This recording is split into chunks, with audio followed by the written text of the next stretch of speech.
Hey, what's going on, guys? Welcome back to another one. Hope all is well. On this video, we're going to go over why Carmelo is more than likely he's going to be found guilty and spend decades behind prison. We're going to talk about that. It's not looking good for him, guys.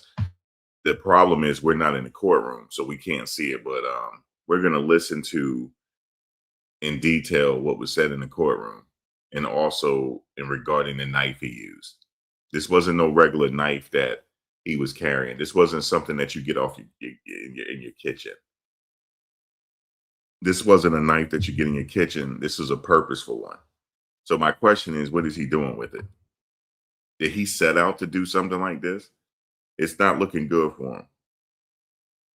So for people that supporting him and stuff like that, man, I'm sorry to tell you, it's getting ready to go down for him. So we're going to get into that.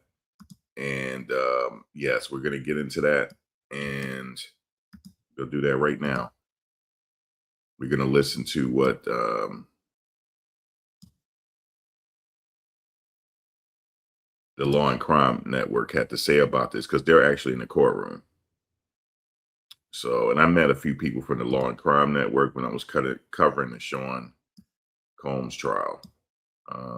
So yeah, so let's get into this.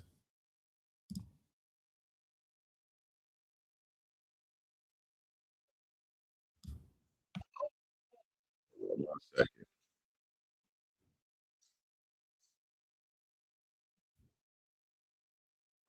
We're gonna get into this. Give me a second.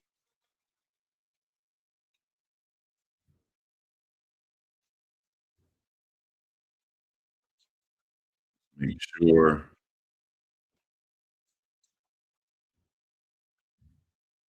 Okay, here we go. Let me just load this up here so we can listen to this. It's not looking good for them, guys. You're gonna see this in a second. We about to hear it. At the end of the day, man, he should not have. All right, let's listen to this.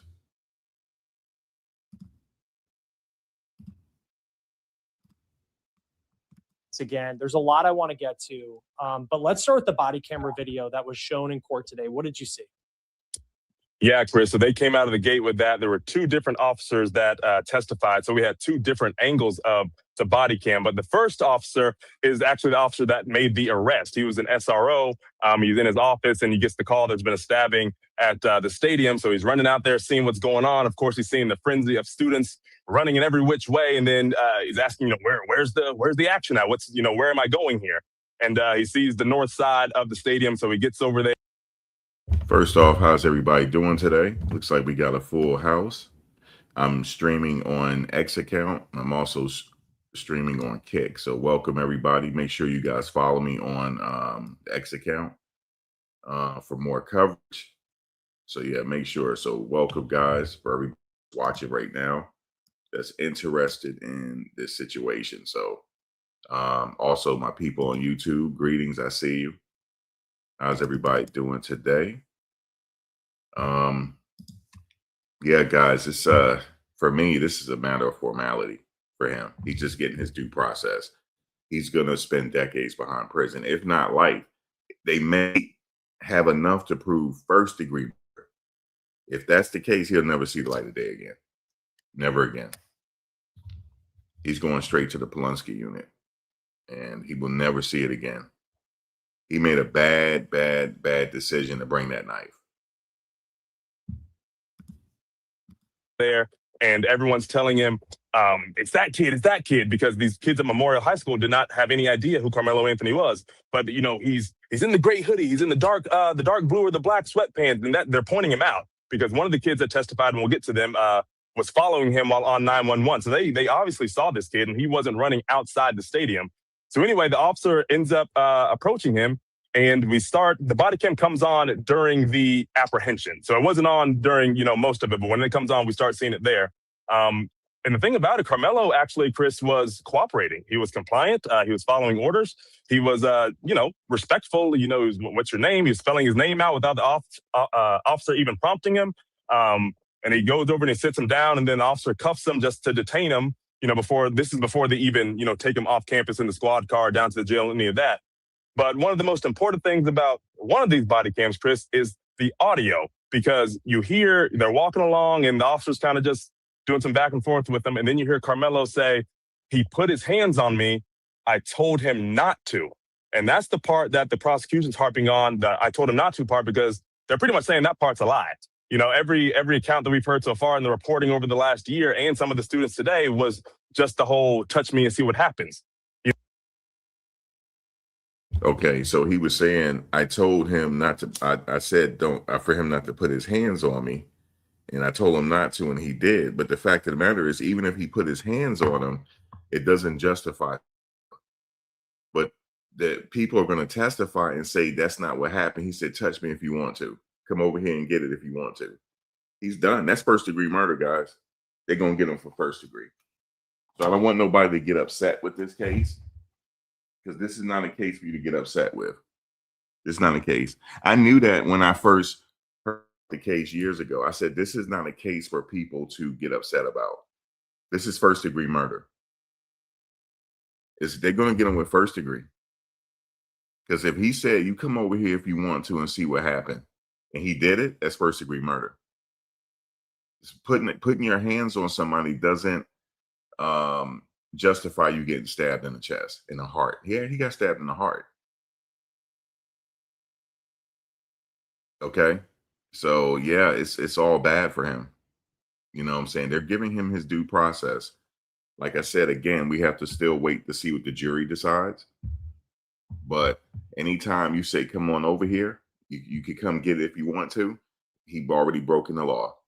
Because again, I keep pointing people to Chud the Builder, because somebody had made a video on Instagram. They're saying, just because somebody call you the N-word and say you're chimping out, you're going to attack them. Yeah, but you got to understand something. You have to put your emotions aside for a minute and read the law in your state. The law in Tennessee where that happened with Chud actually broke the law, even though the guy attacked Chud. By Tennessee law, Chud is the one that's going to jail because he provoked him and he recorded it. That's part of evidence right now that he recorded it. He was calling the man all kind of names. And the guy, he didn't know that the guy had PTSD from the Iraqi war. You know what I'm saying? He already suffering with PTSD. The law is not seeing it that way in Tennessee. They said, well, since you called him names and stuff, you the one provoked the confrontation. So being that, yes, the guy attacked you, but you shot him as a result of him getting upset because you were antagonizing him.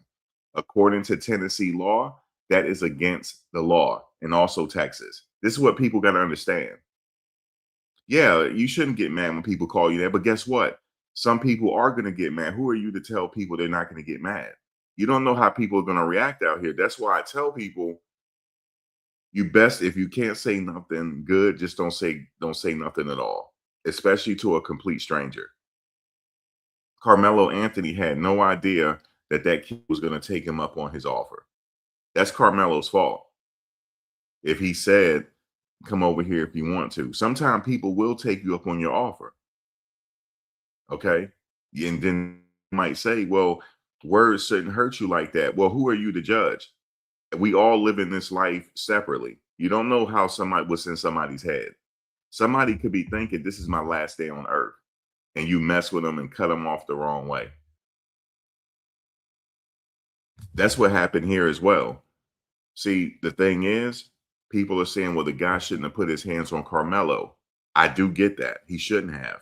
But according to the law, if the jury believes that Carmelo baited him to say, come over here and get your issue, then he's guilty. And it's also first degree. They'll get him with first degree murder. And guys, let me tell you something. The Pulaski unit is nothing to play with. He's lucky the death penalty is down the table in this particular. So They're gonna lock away and throw away the key on this kid. You know, I know what people saying, well, I support him, this and that. Yeah, but somebody died here. Death is final. You want if you're gonna invite somebody to a fight, fight with your fist, especially if that person fighting with his fist. You know, we see it every day where young people are dying for no reason. You know, when is this gonna stop? Well, Texas have the issue. Texas actually have the issue. Okay, Texas really believe in an eye for an eye. If he is found guilty, the judge is going to serve him. I already know because I follow cases out of there. But let's continue that work.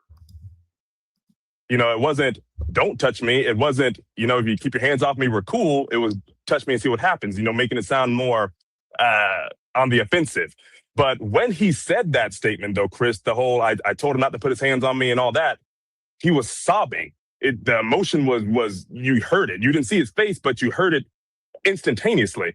And so then a few minutes goes by, and then he seems a little bit calmer. Like you were just, you know, high energy here, that high, you know, sad energy, and then now you're calm and just, yeah, my name's Carmelo Anthony, and I'm a senior or what have you. But anyway, that was the important part of that statement. Now, another statement made that camera didn't pick up, but from the other officer who was there, who had, I don't know, a better audio on her camera, they radioed in, we have the alleged suspect. Carmelo then goes, it's not alleged, I did it. So there was an immediate admission, you know, within. Did you hear that? They said we have the alleged suspect here. He said, guys, I'm not the alleged. He says, not alleged, I did it. Something wrong with this kid. Something wrong. I could see it in his eyes. Something wrong. Something wrong. Something is wrong. Okay? Something's wrong here. You don't say that. You keep your mouth shut. Okay? It is alleged because the police wasn't there when you did it. So they have to say alleged. But you said, no, it's not alleged. I was the one that did it. So guys, this is not a matter of did he not, but why did he do it? That's what the jury is going to figure out here. Why did he do this? Now, what's going to help them get to make their deliberations a little easier? They're not going to deliberate too long. I would say 2-3 days, they'll be done. What's going to help them get through their deliberations? Did he tell that kid, come over here if you want to? Come over here if you want to and get your issue. He's done. That's it. Now, it's up to the jury whether they want to give him grace or not and not give him first-degree murder. Okay? And then he told the cops, it's not alleged. I did it. It's something wrong there, bro. I don't care what nobody says. It's something wrong with him. For him to say it like that, no, it's not alleged. I did it.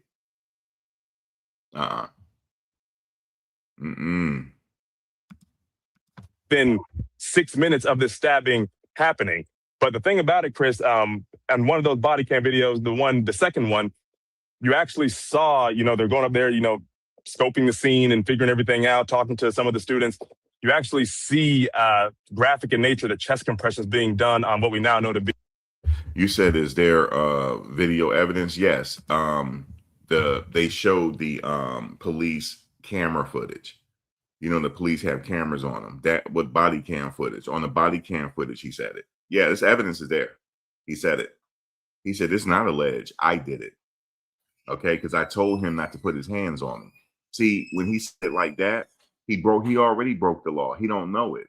Just because somebody put their hands on you don't mean you can stab them. So he's already admitted to guilt. This is easy. It's an easy case. They shouldn't deliberate too long. This is easy, man. This case over already. I told him not to put his hands on me. He didn't in that mugshot. Not one. Not a mark. I told him not to put his hands on me, and he did. Okay? I told him not to put his hands on me. No, that's against the law. And also, he should have kept his mouth shut, because maybe they could have negotiated a plea deal for manslaughter. But in this case, they don't have to negotiate because he already admitted to guilt. He already admitted to it, so they don't need to give him no type of deal. They're going for the gusto. That's first-degree murder. That's what they're going for. And how they're going to get there is very easy. They just have to, the jury has to believe that he baited the kid over there. and that's first-degree murder. That's it. They're going for first-degree murder here. That's the goal. And like I said, I take emotions out of this. It's easy. This is an easy case for sure. I knew it was an easy case when I first heard about it. That's why I wasn't going to cover it. It's easy. I already know what the verdict is going to be. It's just a matter of what he's going to be convicted of. Is it first degree, second degree, man one, man two, like that? But yeah, he's definitely going to get some time, if not spend the rest of his life in prison.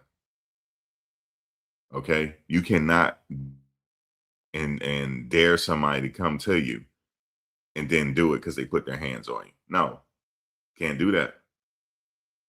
You can't go into a fist fight with a knife that's uneven. So Texas is going to make an example out of him, especially if he's found guilty. That judge going to make an example out of him. The thing is here, so what does that mean? Yes, it does not allege I was the one that did it. That's on the police body cam of him saying that. Cyrus, this case is pretty much over. It's pretty much over. But the thing is, he has to have a representation, right? The lawyers still get paid at the end of the day, correct? Whether he's found guilty or not, right? They don't pay thousands of dollars for these lawyers, but they still get paid at the end of the day, whether he's found guilty or not. Okay. But at the day when he should have just kept his mouth shut. But there's going to be people there when this happened, right? There was kids all around watching it when it happened. So all the jury has to do is come to a baseline. They just have to find the baseline in the story. Because you're going to get, because none of us, we can all witness an accident, but we're all going to tell a different story because it's coming out of our own unique lenses, our eyes. But you just have to find a baseline in the story. If they find that, if they all say that he said, yeah, come over here if you want to, it's over. They won't. I wouldn't even, for me, if I was a juror, maybe 2 or 3 hours, I would have my verdict. It'll be over with. This is easy. This is not a hard case. And it's unfortunate because 2 people lost their lives here because teenagers want to be hot-headed, okay, on both sides. Okay, I have to, there's a victim here, but yes, he shouldn't have touched them. Because sometimes, guys, when you especially, I know this as an adult, sometimes as kids, we could get away with stuff, but I cannot right now and put my hands on somebody. First of all, I'm gonna go to jail. And number 2, I don't know what's in their mind. Okay. How do I know this person thinking today is his last day? Some people out there walking around thinking this. I don't have nothing to live for, and today is my last day, and I don't care about taking your life. We need to show respect to each other, period. And I know what some people say, well, certain things don't justify certain things. Well, you don't know what's in someone's brain. We don't know what was in Carmelo's brain. That kid shouldn't have touched him. Here right now. But the fact of the matter is the kid touched him and he paid the price for it. We was taught growing up, keep your hands to yourself. Our parents used to teach us that for a reason. I'm not justifying what Carmelo did, but sometimes you don't know what's going on in people's heads. Yes, he was a good student. Yes, he come from a 2-parent household. Yes, his parents are professionals and he lived a pretty good life. They gave him a pretty good life. Yes.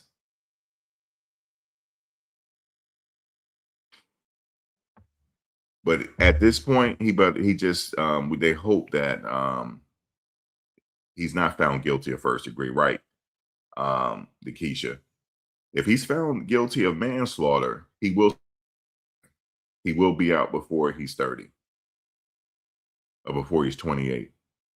So he can go and live the rest of his life. Even second degree, he'll see the light of day again. It's just the problem is that first degree murder that they have on the table. Technically, sometimes jurors, they think about it sometimes, guys. I saw a documentary about the psychology of jurors sometimes. The worst for a convict. I mean, not a convict, a suspect, a defendant, excuse me. So you better hope that they might show him some type of mercy and not give him and not find him guilty of first degree. Because if he is found guilty, they're gonna throw away the key on him. And if you go research right now, just research the Pulaski unit, Texas, and see what he's in for. It's not good. It's not good the way they're treated in there. And that's for the rest of his life. But and like this got to be a lesson for kids. Maybe just leave people alone. Because you just don't know. He could be on, I'm not saying he's on medication, I'm not sure, but hopefully something comes out in court. Maybe he was dealing with something. Maybe he was being bullied for him to carry this knife. Right? Maybe he was people were threatening him. He's the victim or something. But yeah, it's not looking good, man, for this particular case. Be Austin Metcalf's lifeless body. You saw a little blood around. You just see him just kind of, splayed out, and you hear a bunch of, the kids yelling out, "That was my brother. They stabbed my brother. That's my best friend." And, all this different stuff. And we heard a 911 call made by the students. So we heard a lot of audio visuals today, Chris. Very graphic in nature, real emotional. And, I'm sitting 2 rows behind the Metcalf family every single day. I could reach out and touch his father.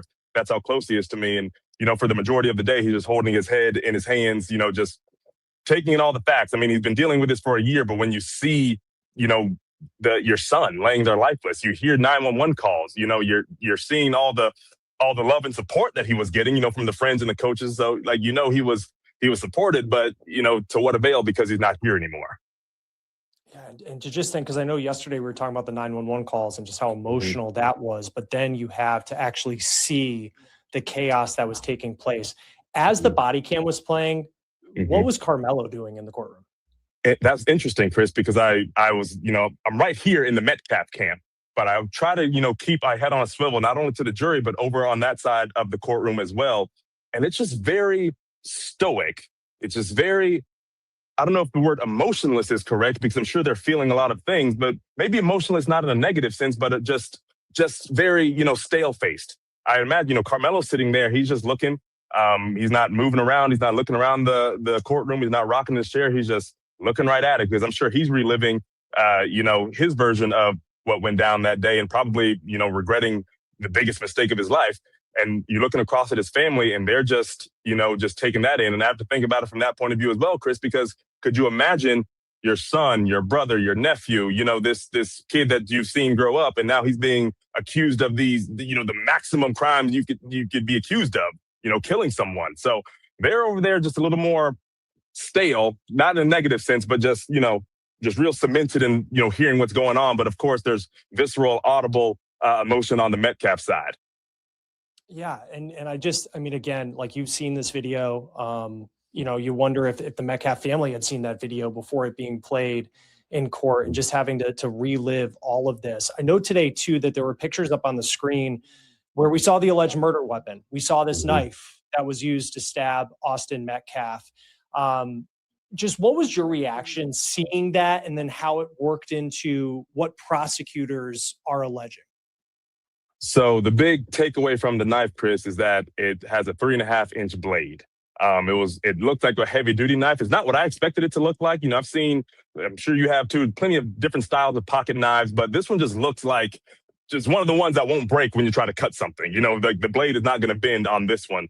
And it just left me wondering, why did you have, if you had any sort of blade, I don't know what it would have been for, maybe to cut some rope or what have you, but this one seemed a little bit excessive, but neither here nor there. But then they had, when they brought the knife up there, they had one of the officers come down, and they did a little demonstration with it, because it's one of those folding pocket knives where the blade folds down into the handle. And before they did the demonstration, the prosecutor asked the officer, "You carry something similar like this at work?" And the officer was like, "Yeah, as a tool for cutting seatbelts, and people get in car crashes and things like that. So it's a pretty heavy duty, sharp knife." But then they did the demonstration, and they pulled it out, normally like you would two-handed.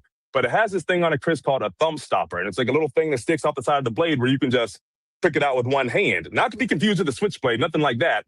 But just showing how fast you could, just whip it out if you wanted to. And, that's where the prosecution was alluding. Like, he already had his hand in the bag. Maybe he already realized what he wanted to do and pick a fight. So if if and when Austin Metcalf shoved him in the shoulder, he just took it out really quickly. But yeah, the reaction to the knife, it definitely fits. It fits the prosecution's narrative.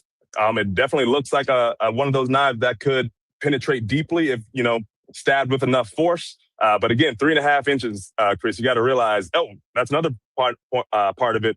On one of the body cams, we saw, he threw the knife in the bleachers before he ran off. That's what we were hearing about, and hit up in the bleachers, metal on metal, made a big clanking sound. One of the students told the officers where it was. And you see one of the officers walk up because he was kind of in charge of scene safety, scene security, making sure the evidence wasn't compromised. He looks down, he's like, I found it. And then he says on his body cam, oh, that still has blood evidence and bone evidence on it. It's one thing, we expected the blood naturally, but bone evidence, you couldn't really see it because it was raining that day. But I mean. All right, he's talking about the knife. So he had a really thick knife. He didn't have like a regular knife. He had one of those like those thick kind of blades. He had one of those.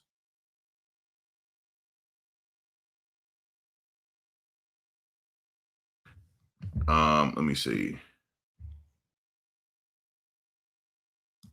They said that it was because he wanted to get out of the rain. But the thing is, the knife also had bone matter on it. So when he stabbed him in the chest, that bone right there in the middle of your chest, it penetrated that bone. And that's probably where he got the bone matter from. Or he could have twisted as he stabbed him. He could have did that too. But they got bone matter on it. Also, they said that when he pushed him, he only got a push off, and then boom, he quickly stabbed him. That's first-degree murder. But just to answer a question here, I'm looking at the latest public reports. The only formal charge is first-degree murder in Texas. He was indicted by the Collin County grand jury on first-degree murder, but that does not mean that the jury only has 2 charges: the guilty of murder or not guilty. They could consider lesser included and supports it. But yes, so possible verdict, yes, is murder 1, intentional, knowing killing or intending seriously bodily injury, and committing an act clearly dangerous of human life, manslaughter, recklessly causing death, criminally negligent homicide, causing death through criminal negligence, and not guilty self-defense. Those are the only possible outcomes here. But the reason why they only went with first degree is because people are reporting that he told the kid to come over here and do something to me, get it if you want to. That's first degree. That's why I'm saying if the jury believes the witnesses, this will be a rather quick verdict. This will be first degree murder. And he is facing, somebody had inboxed me on IG. He is facing 5 to 99 years or life in prison for first degree murder in Texas. So the judge has, he could go between 5 to 99 years or life, or just say, I'm just giving you natural born life. He had an intent, being he was initial aggressor. Well, here's the thing. We're going to have to wait for the reports on that, because they said that he was approached, said, hey, what are you doing in this tent? Get out the tent. He was like, I ain't going nowhere, or something like, come over here, get it if you want to. Technically, he was the aggressor, even though the person put their hands on him first. I go back to the Chud the Builder case, because Chud is sitting up there wondering why he can't get out of jail, because he has to go read the law. Chud was the initial aggressor, even though he didn't put his hands on nobody. He baited the guy with racial undertones. And there's a reason. I don't want to get into it now, but there's a reason why in the South that those charges are that way. There's a reason for it. It might not be like that in California, but there's a reason in the South that they have these charges the way they have it. When you call somebody the N-word and stuff like that, in the South, they don't play about that, guys. Guys, they do not play about that in the South. They don't give a damn. If you call an officer and You tell that officer this person was throwing racial epithets at me, that person going to jail. They don't play like that. They had to come down on that in the South. Because I lived in the South for over 20 plus years. They don't play like that down there. They don't. It's very rare for somebody to go around calling you that. So what they did was they changed the laws in some of these southern states to say that if you bait somebody and that person come at you, and then you end up shooting that person or something, you're the one going to jail because you started it. So that's why a lot of people, Chud is he probably in his 30s. He may not have known when the law changed a long time now. And it's the same way in Texas.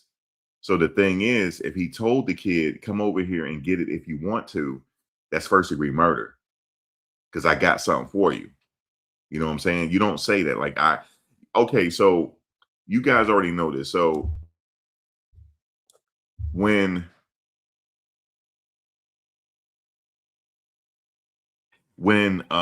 you said my issue is an athlete, where are they? Okay, yeah, we're the adults, right? Nobody was around. But the thing is, in this particular case, I know what he's thinking. I told the guy, just leave me alone, because they probably was going back and forth with each other. Yeah, touch me if you want to. I got something. In his mind, that's self-defense, but it's not. He thought so. And then he's gonna tell the officer, no, it's not alleged. I was the one that did it. He's trying, in his mind, he's taking responsibility so he don't have nothing to hide. I know what he meant. Somebody taught him wrong. And guys, after the case, I'm gonna tell you, they follow somebody that I used to cover. That I always say who sent you. They follow him. I'm gonna say it after the trial. They literally follow this dude and know this dude, but I'll say it after the trial. I don't want to say it right now. Okay. Whatever was taught to him, they taught him incorrectly. Okay. They taught him incorrectly. They taught him incorrectly. So he's going to have to pay the whole price. But he didn't know. He probably thought, like, okay, in his mind, if somebody touched me, I have a right to stab him because it's self-defense. Somebody need to teach him a little bit more about that law. Just a little bit more, because that's not self-defense. But yeah, Rachel, you are correct. Where are the parents? Because this is what should have happened. The athlete, the football player, he should have went to an adult, because these are still kids. I call them, if you're 17, 18, you're a child to me. 19, you're a child. You should go to an adult and say, this kid is not leaving our tent. And then that person could take care of it. And also, if the kid is still not listening, that's when the police get involved, because there was police there, guys. They had security there, but they were kind of far away. That's when you go call for security at this particular point. And I've been track in high school. We all know we all have our own tents, and we're tribal when it comes to our tents. Right. He was, Rachel. He was the captain, and him and his brother, upperclassmen.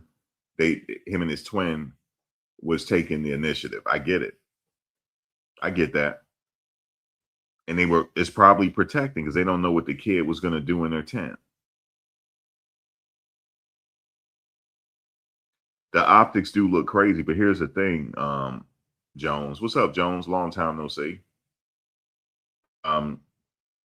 Here's the thing.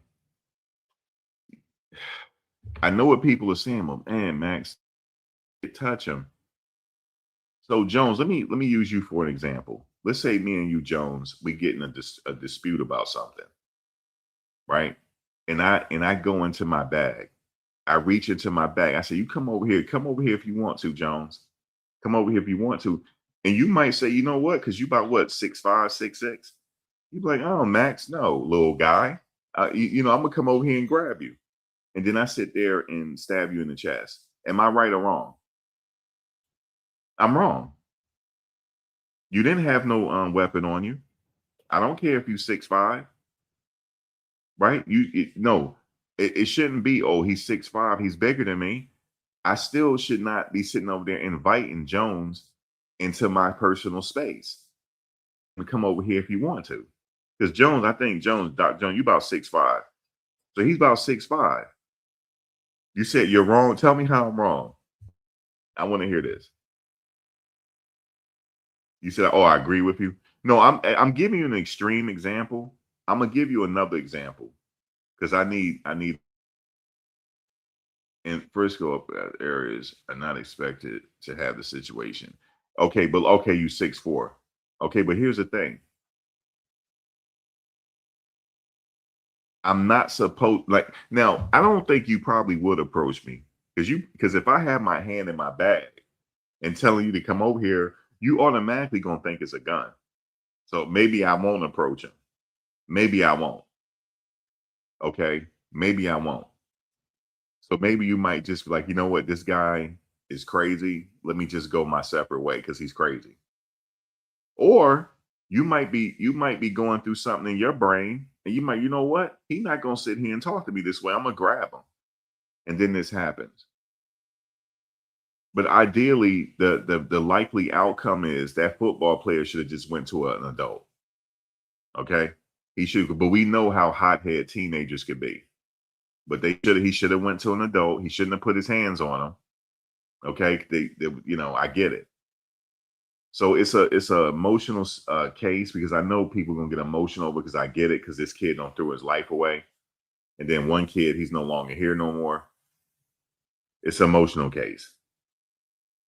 But in Texas, they literally can charge you with first degree murder if you invited that person over to you.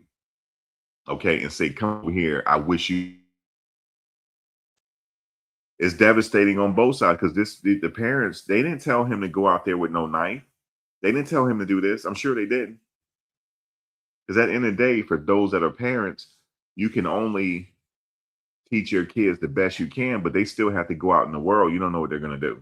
So I get it. And then also on the other side, the twin brother died in his twin brother's arms. So how do you his twin brother feel? They identical too. It's a very bad lesson for the kid, and he's going to pay the ultimate price, unfortunately. You tell me about that. You said it's a major race element as well. I know people are making it that way.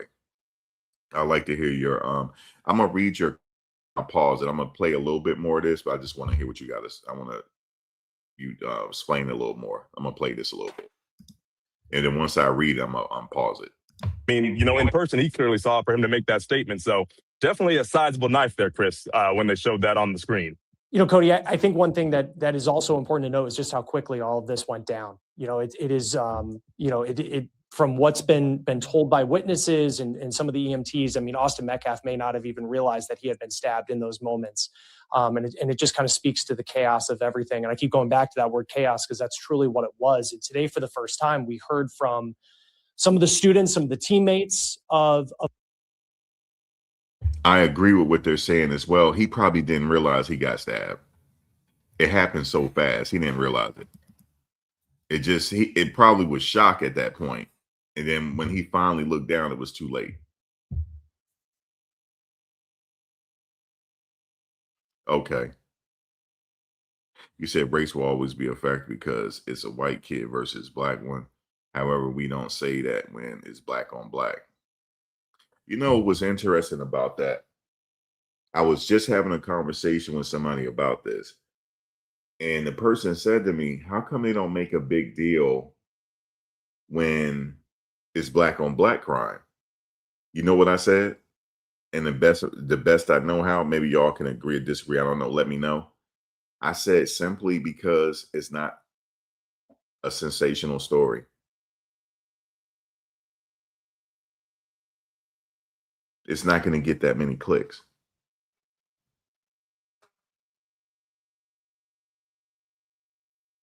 It's not going to get that many clicks, unfortunately. It's not, they don't want to sensationalize that. There's money in racial tension. That's the only thing I could think of because it happens every day. Unfortunately, I mean, look at what happened in Brooklyn the other day. I mean, the other week. Or wherever you live, wherever hood that you're from.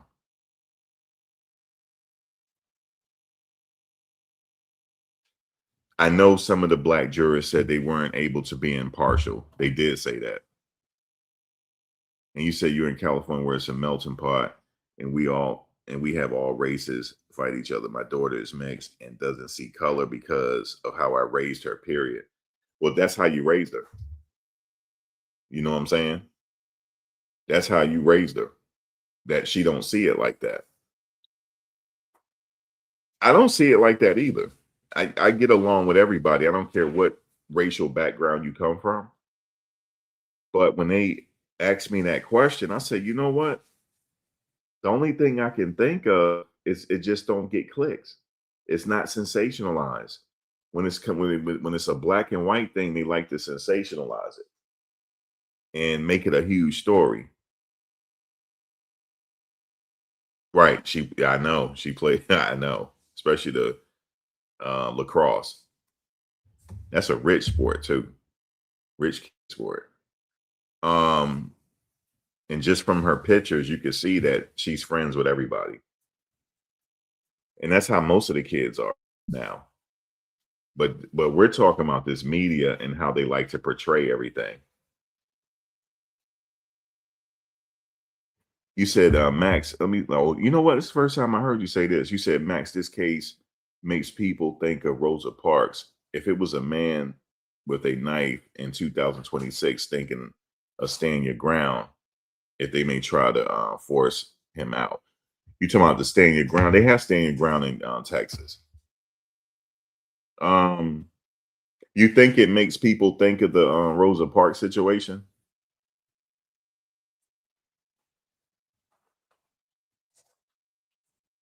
You said black on black is a fallacy. Excuse me. My screen is cracked. I cracked my laptop screen. It's a fallacy. Well, you know why I say black on black? They talking about crimes in the inner city. That's often not even highly publicized. Why don't they as that and not the other stuff? Simply because it ain't getting no clicks. People don't care. I mean, people do care. I mean, you don't like to see the violence continue, but that's the only thing I can think of, man. I grew up in a time, the 80s, and it was really bad. When crack hit the street, you had different people killing each other for real estate, for the right to sell on that particular or control that particular block to make money off the crack sales. So there was a lot of murders because of that, and a lot of that was people of color killing each other. Now, did they have problems in other demographics? Of course they did. But this is what you remember, they had that whole situation about the TV show Cops, like, oh, it's always featured a certain demographic. But yeah, I mean, it gets sensationalized than the others. You said, but with that being said, you said it isn't race an issue. You saying is race an issue in this country? It still is. Oakland, oh man. You said, but all crimes are usually in proximity to each other. Right. That's my point, Jones, because they don't report the other demographics like they report what happens in Newark or wherever. Even though Newark is getting a lot better. Okay. But they pricing the people out, by the way. But the thing is, they don't want to talk about the other demographics, really. They want to talk about us. And it happens a lot. I mean, back when I was growing up, it was pretty dangerous, bro. You can't be in certain areas. Our own people will rob you. You said, I think subconsciously, okay, you're talking about this case. I think subconsciously it makes black people think of Jim Crow segregation and that they had no right to try to force him out of the teen canopy, then add stand your ground to the situation. I'm gonna read you guys stuff. I'm not ignoring you. I want to hear a little bit more because they were in the courtroom. And then Jones, you want to come up. Let me go back to this real quick. Of Austin Metcalf who were there under this tent. There was like 5 or 6 of them who spoke, and there were some common themes to what they said. These are state witnesses brought by the prosecution. What were some of the things that stood out to you just on their account of what they saw that day? Well, Chris, one of the main commonalities, the common denominators between them all is what you just pointed out, the speed at which it happened. All of them said that they didn't even realize what had happened because it had happened so fast. I mean, including Austin Metcalf himself. They said when the stabbing happened, they said they looked to Austin and he was just stumbling back and he just, was doing, a motion like this. And then he pulled his shirt up and that's when they saw the gaping wound. But not one of them said they even saw a knife. So that was one thing, Chris. The biggest commonality between them all is that they all said Carmelo was the aggressor. They all said they were sitting under the tent and he walks up and just sits under there. Didn't say anything really to anybody. One person said that he shook hands with another teenager there, but even when he did that, he just sat down and wasn't talking to anyone. Didn't ask, hey, can I sit here? Hey, what's going on? And of course, they kept diving into the tent culture, at track meets where each tent is pretty much alluded to as a locker room for each team, and you wouldn't hang out in the opposing team's locker room. And they also said their coaches didn't really allow it. If the coaches saw somebody from the opposing team, like Carmelo was from Centennial High School, sitting under the Memorial High School tent, that just would not have been allowed. So, real quick, as they say, as I ran track, the tent culture, it really is a thing. Like, you stay in your own tent. It's not really a thing. We've never had a thing where people, come into our tent. It just was never a thing for us, for people to come in our tent or whatnot, right? But yeah, you stay in your own tent. You're over here. We're over there, stuff like that. But the fact that he came in their tent, they're making it seem like he actually came over there for a reason. Because they said he just sat down quietly. He shook hands with somebody, but sat down quietly. And they said it happened so fast. I'm pretty sure it did happen so fast. Boop, got you. And then he's stumbling back. Oh my God. And the blood, it was too late. Because he hit a major artery. I think they're gonna testify they hit him in the heart. So he and even the chest compressions wasn't gonna help him because he got stabbed in the heart. It was pretty much fatal as soon as he did it. But I do agree with you too, Jones, that they do have an agenda with the way they report certain things, and it's always going to be that way. And then I think Joe said skin tone isn't a big of an issue as the media likes to focus upon. Why is it still? Because that's how they make their money. They make their money. They sensationalize it, and it gets clicks. Simple as that. Austin and others telling him to leave 15 times. He is sitting, and Austin leans over and starts pushing on his shoulders. Then he stabs. Now, if that's the case, pushing on, like I said, it's bad, guys. That's the only thing I can say. Pushing is not good enough for him to just like stab. Something was going on with him that day. And it probably didn't even have nothing to do with Austin or whoever. He was going through something. Hopefully they have a psychologist or psychiatrist to testify to see what he was going through at that time. He had to have been going through something, but it's just crazy. All of them say, who was this kid? One described him as a random kid who just came down from the top of the bleachers, sat down. Questions started circulating, like, who are you? What's your name? What are you doing here?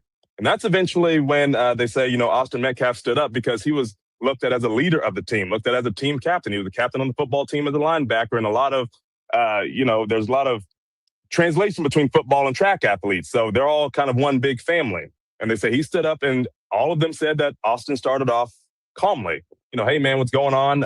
You shouldn't really be here. Just get off from under the tent. Not in any aggressive way. Everything was calm. And they said Carmelo was just like not responding, just saying no, or if you want me to move, you're going to have to make me move. Just, being real adamant about not leaving the tent.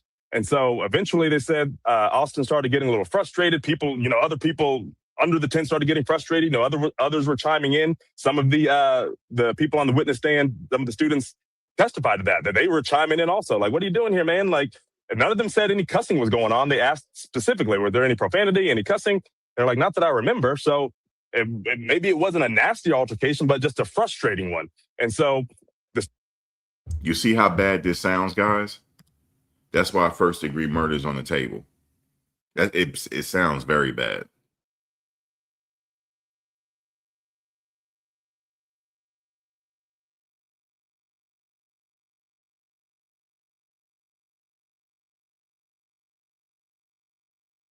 Yeah, I mean, it's still like I grew up in an era where if you push me, either I'm gonna make two decisions. Either I'm gonna walk away or we're gonna push you back. And we're just gonna go hand-to-hand combat. That's how I grew up. We're gonna go hand-to-hand combat if we had to do that. You said he had an agenda, he was there for a reason. See, the thing is, if they ask him calmly, hey, you're not supposed to be here, what are you doing here? And he's not really responding. Something was going on with him that day, man. Something was going on. Yeah, it's unfortunate. That's what I'm talking about, Dr. Love Jones. I knew it was murder one when I first heard about the story. I said, yeah, it's murder one, dog. It's murder one. And his parents is not helping him. It's like his parents want him to go away. They're not helping. You know what they did? Austin Metcalf's father had came to their press conference and he wanted to have a sign of solidarity. He want the families to come together because he's saying we both losing our loved one. Let's come together. They told him to get the F out of there. Get the F out, and they ran him up out of there. Okay, so I want to know what was he being taught in that household? What was he being taught? Because unfortunately, your son is gone. Your son is gone now. He's and I'm telling you, just research the Pulaski unit in Texas. Because he get first degree murder, that's where he's going. He's going to wear a white jumpsuit for the rest of his life. White. They wear white. Okay, what were they teaching him? Because now it's too late. Was he going through something? Did he have mental problems or something? In Texas, it don't matter if he's a first-time offender. It doesn't matter. Like, here's the thing. That's what people got to understand. It's not our opinion no more. You just got to read the law. It don't matter if he's a first-time offender. He killed somebody. And did he have a good reason to do it? That's why we're here. What was his reason for it? Did he feel like his life was on the line? Because he told the officer via body cam, I told him not to touch me. Okay, well, he touched you. So what? You just going to go do that? It's not good enough. And then the officer said, well, we have the alleged suspect here because the officer had to say alleged because the officer wasn't there. He said, I am the suspect. He said, no, this is not alleged. I did it. Something was going on with him. Yeah, his parents were bugging at the time because the guy, Metcalf's father, came. He said, I'm here for a sign of solidarity so the family could come together. Both families could come together and we'll figure it out from there. They said, no, we don't want to deal with him. That's what they said in paraphrasing. It don't matter if you said Metcalf didn't have the right authority to tell KARMELO to move anywhere. Should have gotten, I know, but the thing is, he should have gotten an adult. But is that justification to get stabbed in the chest? No. I get it. He shouldn't have put his hands on him, but it's no justification. He got stabbed in the chest. He got stabbed in the heart too, man. Like let's put race aside for a minute, man. That's somebody's child that got stabbed in the chest, man. He shouldn't have done it. That could have been any one of y'all kids. Y'all got kids in here. What if that was your kid that got stabbed in the chest for no reason? Okay. I would be saying the same thing if it was your child. There's no justification. Now, I am trying to give him the benefit of the doubt. Was he going through something mentally? Was he off his medication or whatever? Was he taking medication?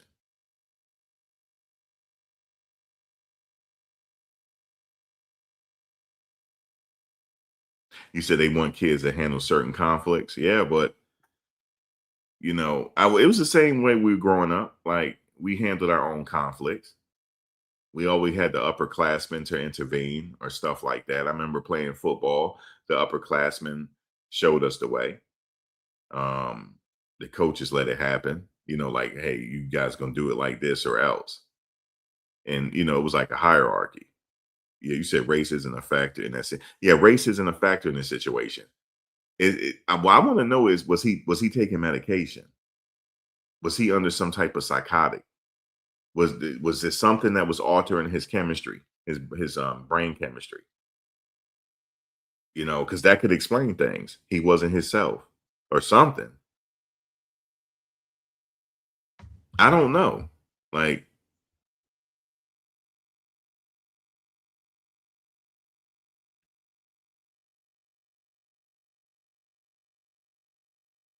you said the first time, I did read your comment. You said the first time offender, he was pushed first. If convicted, I think he will get reduced charge to negligent homicide or manslaughter, 3 to 8 years. You don't understand Texas. There's a first time offender that's on death row that they put to death. You don't understand Texas, man. If he get first degree murder, he's getting life. That's how Texas is. It's an eye for an eye state. I know Texas. I just happen to know how Texas operate because I'm interested in their death row, because they put more people to death than anybody in the union.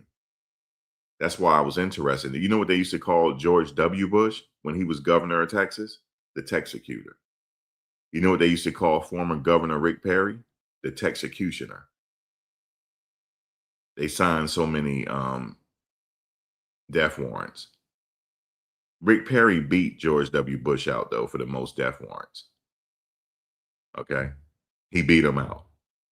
I want you to Google Texas death row and go to the TDC website and go to scheduled executions. Go and look. They have it scheduled for you to see it. And you know what else they do? They put their last statements up there too. They're real extra with it. Texas is the only state that really does it like how they do it. Like, really put people away. You'll stay on death row for a long time. But then once you get that death warrant, you off to the Walls unit. The Walls unit is where they put you at, is where they have the table at. Is in the Walls unit. You said it's manslaughter, not murder. No, it's murder one. Unfortunately, it's not manslaughter, man. Well, it's up to the jury. If the jury sees it that way, then it could be manslaughter.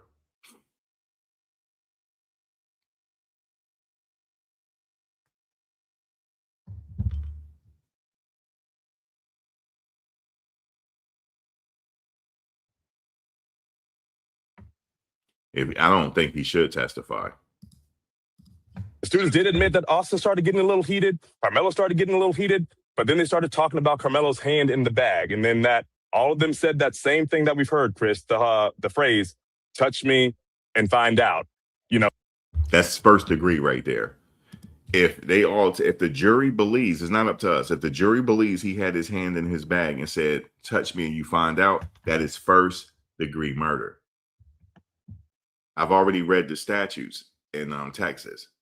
I've already read them already. It's first degree murder. And it's premeditated. Did you know for premeditated murder, it only have to be a few seconds of thought? Ignorance is no justification in that courtroom. He didn't know that. But the judge will often tell you, just because you didn't know the law, that's not going to help you now. You should have known the law. Everybody has a smartphone where they can research these statutes. It only has to be a few seconds of thought for it to be first degree murder, for it to be premeditated.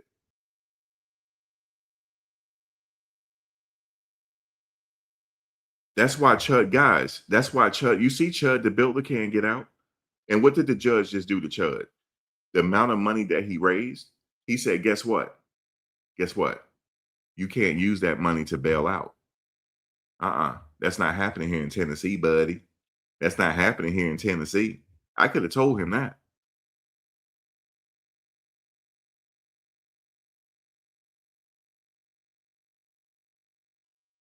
I've already read it yesterday. I read the statute yesterday. I'm not talking about definition. I'm talking about Texas statutes. We're not talking about the definition of murder. We're talking about what is it on Texas law? How do they see first-degree murder? That's all we need to worry about. How do Texas view it in their statute? We read it yesterday. It's not about the definition. It's how they see it in their statute. I know how Texas is, man. You said, no, not the statute. See, you're arrogant. The definition. You don't understand. You don't understand what I'm saying. I'm not trying to be arrogant. You just don't, you're not comprehending what I'm saying. You're just not comprehending it. Let me say it a little bit. Let me say it again. Let me say it another way. I understand the definition of murder. I understand the definition. We're talking about how do Texas apply the statute when it comes to court of murder. You get it now?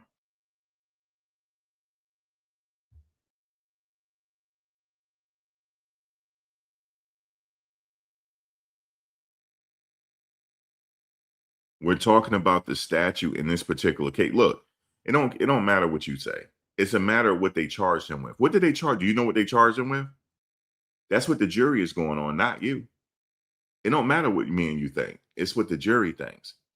The jury has to decide, was this first-degree murder, sir? And I'm telling you, if they go against that, if they go word for word with that statute, he's getting first degree. If he had it, if the jury believes he had his hand in his bag and said, I wish you would come over here and try me, that's first-degree murder, man. That's murder one. It's not my opinion. I didn't charge him with murder one. They did. You know what I'm saying? They charged him with murder one. This ain't about race. It's not. They making it a racial issue. Sometimes the media, they are, but for me, it's not about race. Was it murder one or not? That's the only thing I care about. Yeah, we were talking about the penal code yesterday. Texas penal code. That's what that's what you need to go see. That's what the jury's going to read. When they do the jury, when they prepare the jury for what do you call it? Deliberation. Those jury instructions, all that matters, not what we say. They don't even have one. Well, like let's just talk about race for a minute, just to tell you how they set this up for them, guys. They ain't got not one black person on that jury, not one. Rest white and the rest is of color. Okay, they don't identify with him. All right, so I'm just letting y'all know. Be prepared for the verdict. Okay, be prepared for the verdict now. Be prepared. Is this really a juror of his peers? I don't know. They said an Indian juror was asleep. Yeah, I'm like, shit. Like, I got my mind made up. But actually, that's interesting. I'm glad you said that, because that could mean that he might not be understanding what's going on. I'm not saying he don't understand just because he's Indian. Or he might not care. We just wait for the verdict, man. This kid is guilty. You said KARMELO wasn't bothering anyone until Metcalf. You guys are not. I'm going to continue with this. Y'all not getting what I'm saying. Let me continue with this. No, touch me and you see what happens. And, they started talking about how here in Frisco, Texas, here in Collin County, this is, Let me say this real quick. Let me give it to you like this. What if I was sitting in the park and your son come up to me and say, well, you're not supposed to be in this park? And I'm not saying nothing to him. I'm not responding. He said, look, you're not supposed to be in this park. Okay. We're having a football game here. You're not supposed to be in this park. And I reach in my bag and say, come over here if you want to. And you're about to find out something. Okay. And then your son touched me. All he did was push me, right? and I sit up there and put some work in his chest, and he's gone now. Okay, off to the next life. How you gonna feel? I'll wait. How are you gonna feel? You're gonna be like, it was excessive. I shouldn't have done that. Right? That's what you're gonna say. They were disqualified. Rosecrans, what's going on? Glad you're here. Tell them. The black juror said, I can't be impartial here. They said they couldn't see sending a black kid to jail. So that's why there ain't no black people on the jury. This is crazy. This is crazy. I wouldn't even say nothing like that. I would at least listen to the case. You know what I mean? I wouldn't say that, even if that's my intentions. If I'm trying, they didn't even try to help him out. How did that make y'all feel? They didn't even want to help this kid out. If they were on the jury, it would at least been a hung jury. If they didn't want to send him to jail, it would have been a hung jury. But they said that I can't be impartial. I mean, they were telling the truth. They couldn't be impartial. But damn, at least he needs at least one. We already know how it is, guys. It has to be unanimous. The verdict has to be unanimous. And I will say this. Let me just say this. It doesn't matter how I feel. My opinion means nothing. Okay? It's all about the jury. The jury might not think he's guilty, so we'll see.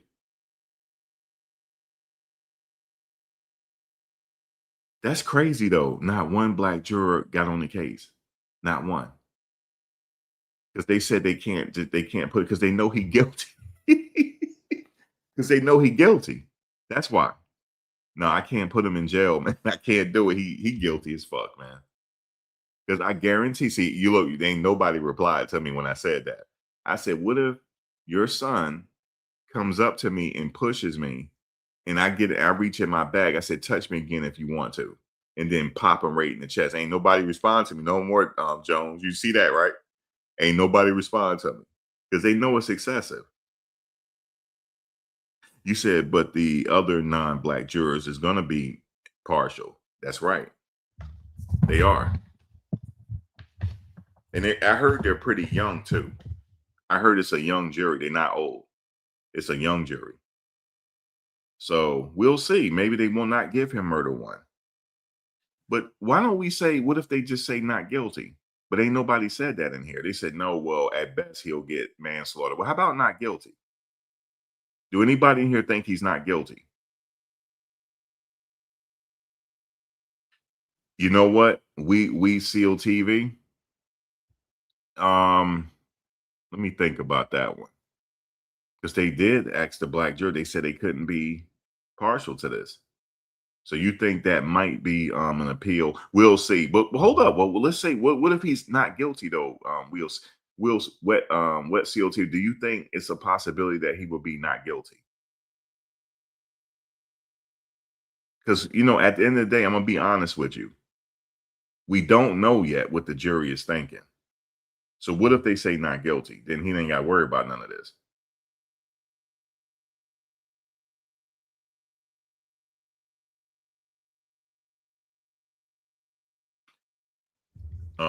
Okay. Let me because I know you probably gotta go. Hold on, let me get the link for you, Jones. Okay, there you go. Yeah, but what if they're okay, you said 20% chance of not.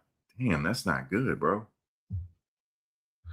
Let me just say this, because I know it's a pretty emotional case. Let me just say, let's leave it up to the jury.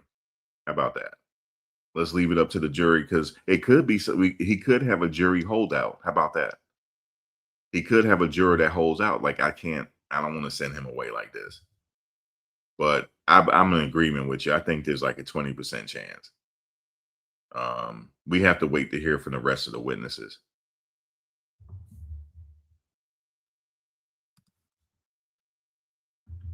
It sucks, man. It sucks because he's only 18 years old. Think about when you were 17 and 18. You didn't have life figured out. You made a lot of mistakes. Jones, are you there? I think he got it. I don't know. You made a lot of mistakes when you were 17, 18 years old. And look at you now. You don't think the same way you thought when you were 17, 18. He would never get that opportunity. Hopefully, we'll see what the jury says. While Jones we waiting on him, let me play a little more. Suburban, fantasy land. Like this, none of this happens out here.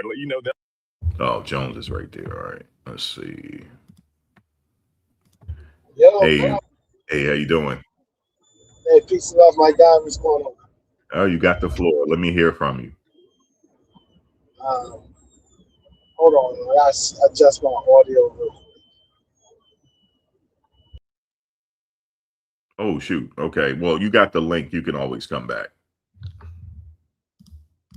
All of them were saying the same things, that they would not have expected someone to bring a knife to a track meet on school grounds. They have never heard of anything like that. They weren't expecting anything like that. I mean, imagine being 14, 15, 16, and you're not thinking about somebody having a knife in a book bag, to the point where they said, Austin looked at him and said, "Oh, you don't have anything in that bag," like calling his bluff, pretty much. He had his hand in the bag and thought, "You don't have anything in there. We live in Frisco. You aren't going to do anything." And they say that's when... The only thing I can think of was he trying to be a part of a gang. Was this an initiation? Yeah. Yo, can you hear me? Yeah. All right, man. Yeah, I wanted to break down because a couple of things is what I was saying when I came in is that I'm kind of glad I came into his live because when I was exposed to this case, it was on this racial thing. So first thing I'm thinking about is, oh, white kid, black kid, white kid unalive a black kid. They're gonna find protection. I mean, black kid unalive white kid. They're gonna just find every reason to vilify him and everything. So my distrust of media and everything went up. But now when you look at the facts of this case, one, it's not a racial case because the information that's laid out there, if all of this is true. Hold on 1 second, Jones. What's up? Hey, DS, I'll answer your question. I'm just letting Jones talk. Go ahead, Jones. Yeah. So, but based off the information I'm hearing and what y'all laying out here, if all this is true, then one, it's not a race case, and number two, he looks guilty. It sounds guilty because you're bringing up Chuck the Builder as a fact that you cannot make a threat and say, touch me and this will happen. And they touch you and you go follow through. Because technically that is premeditated. It's common sense. And if I tell you, yo, I got the strap. If you touch me, you're gonna kiss one of this and you gonna live your last, that'd be the last thing you touch. Let me say that. And you touch me and I follow through on that, that's premeditated. That is murder one. You can't do that. So that's what I see it as. I'm curious on the defense because a defense had to put doubt in everything because that's the only question that they have. Yeah, go ahead. When you finish, I got a question for you. Yeah, go ahead. I'm finished. One or two things. Do you think they might introduce like a psychiatrist or anything? Like maybe he was going through something that help him out? I think the reason why I think that their best bet, if I'm looking at it, is try to find a way to humanize him and try to find some sort of understanding. But I think they went bad because the parents didn't even meet with the victim's parents. So y'all already look like they on some fuck shit, to be real. But also, let me ask you this. This is kind of far out there. Yeah. Could this been like was he trying to join a gang or something? Was this like a gang initiation? But we're not going to know that because he's not going to say that. No, of course not. But you never know. Like stuff like, because to me, it's weird. It's a weird case because it is weird. Like how it was introduced to me, I thought it was like a fight, and he ended up pulling out that and doing that because kid's bigger and he was severely outmanned. But when you say it, all he did was push you, and you decide that, like, yeah, that's an overreach right there. Like, Obviously, if you touch somebody, you punch them, that's different. But when you go from not only you touch me, I'm going to stab you, but I'm going to twist that, I'm going to like twist that blade into you and make sure you feel aspect. Like, that's too far. That is too far. You Well, can't. the details on how he did it really didn't come out yet. They said it happened really fast. Yeah. So what? But what I'm saying is, let's say, of course, I'm only going by based off the information here. I'm not saying guilty or not based off nothing, because we don't know. You don't know until the evidence is presented in the court case. So, but based off what the witness and what they're saying, and that's the case, that's a bad look. And it being a bad look is going to be, because you can't in no way, like, and that's why I'm glad you mentioned Chuck the Builder. Chuck the Builder was going around saying, "Hey, if you touch me, I'm gonna use this thing on him," and showing the gun. So he's inciting action, and he's threatened to retaliate if a person responds to the incitement of the action. You cannot do that. And then also with Texas law, I agree with a lot what you're saying. Texas is not it's not the state that looks at, oh, this is the first time, he has a bright future type of stuff. No, they're very like, yo, if this person got to bury their child, then why do you get to walk around free? It's very straight to the point. So my thought process in all this is, number one, and I want to say this, number one, the framing of the racial issue is what creates the bad faith in our justice system, because you're looking at how the optics of it, and oftentimes how it's presented and sensationalized through the media, it now creates this idea that a lot of our people are going to be in support of somebody who might be really guilty. And on top of that, the worst thing about the racial issue it diminishes the times where racial issues are really prevalent and really caused, like the South Florida case with the Chinese guy getting off on murder from that case. Like, that case, you could sit there and clearly see the racism at work. But, when you have these two things happen back to back, it creates this uneasy that a lot of us have in the justice system. So it's not a racial issue, but it's going to be framed that way. And because it's framed that way, many are going to see the slight or the mistreatment in the justice system.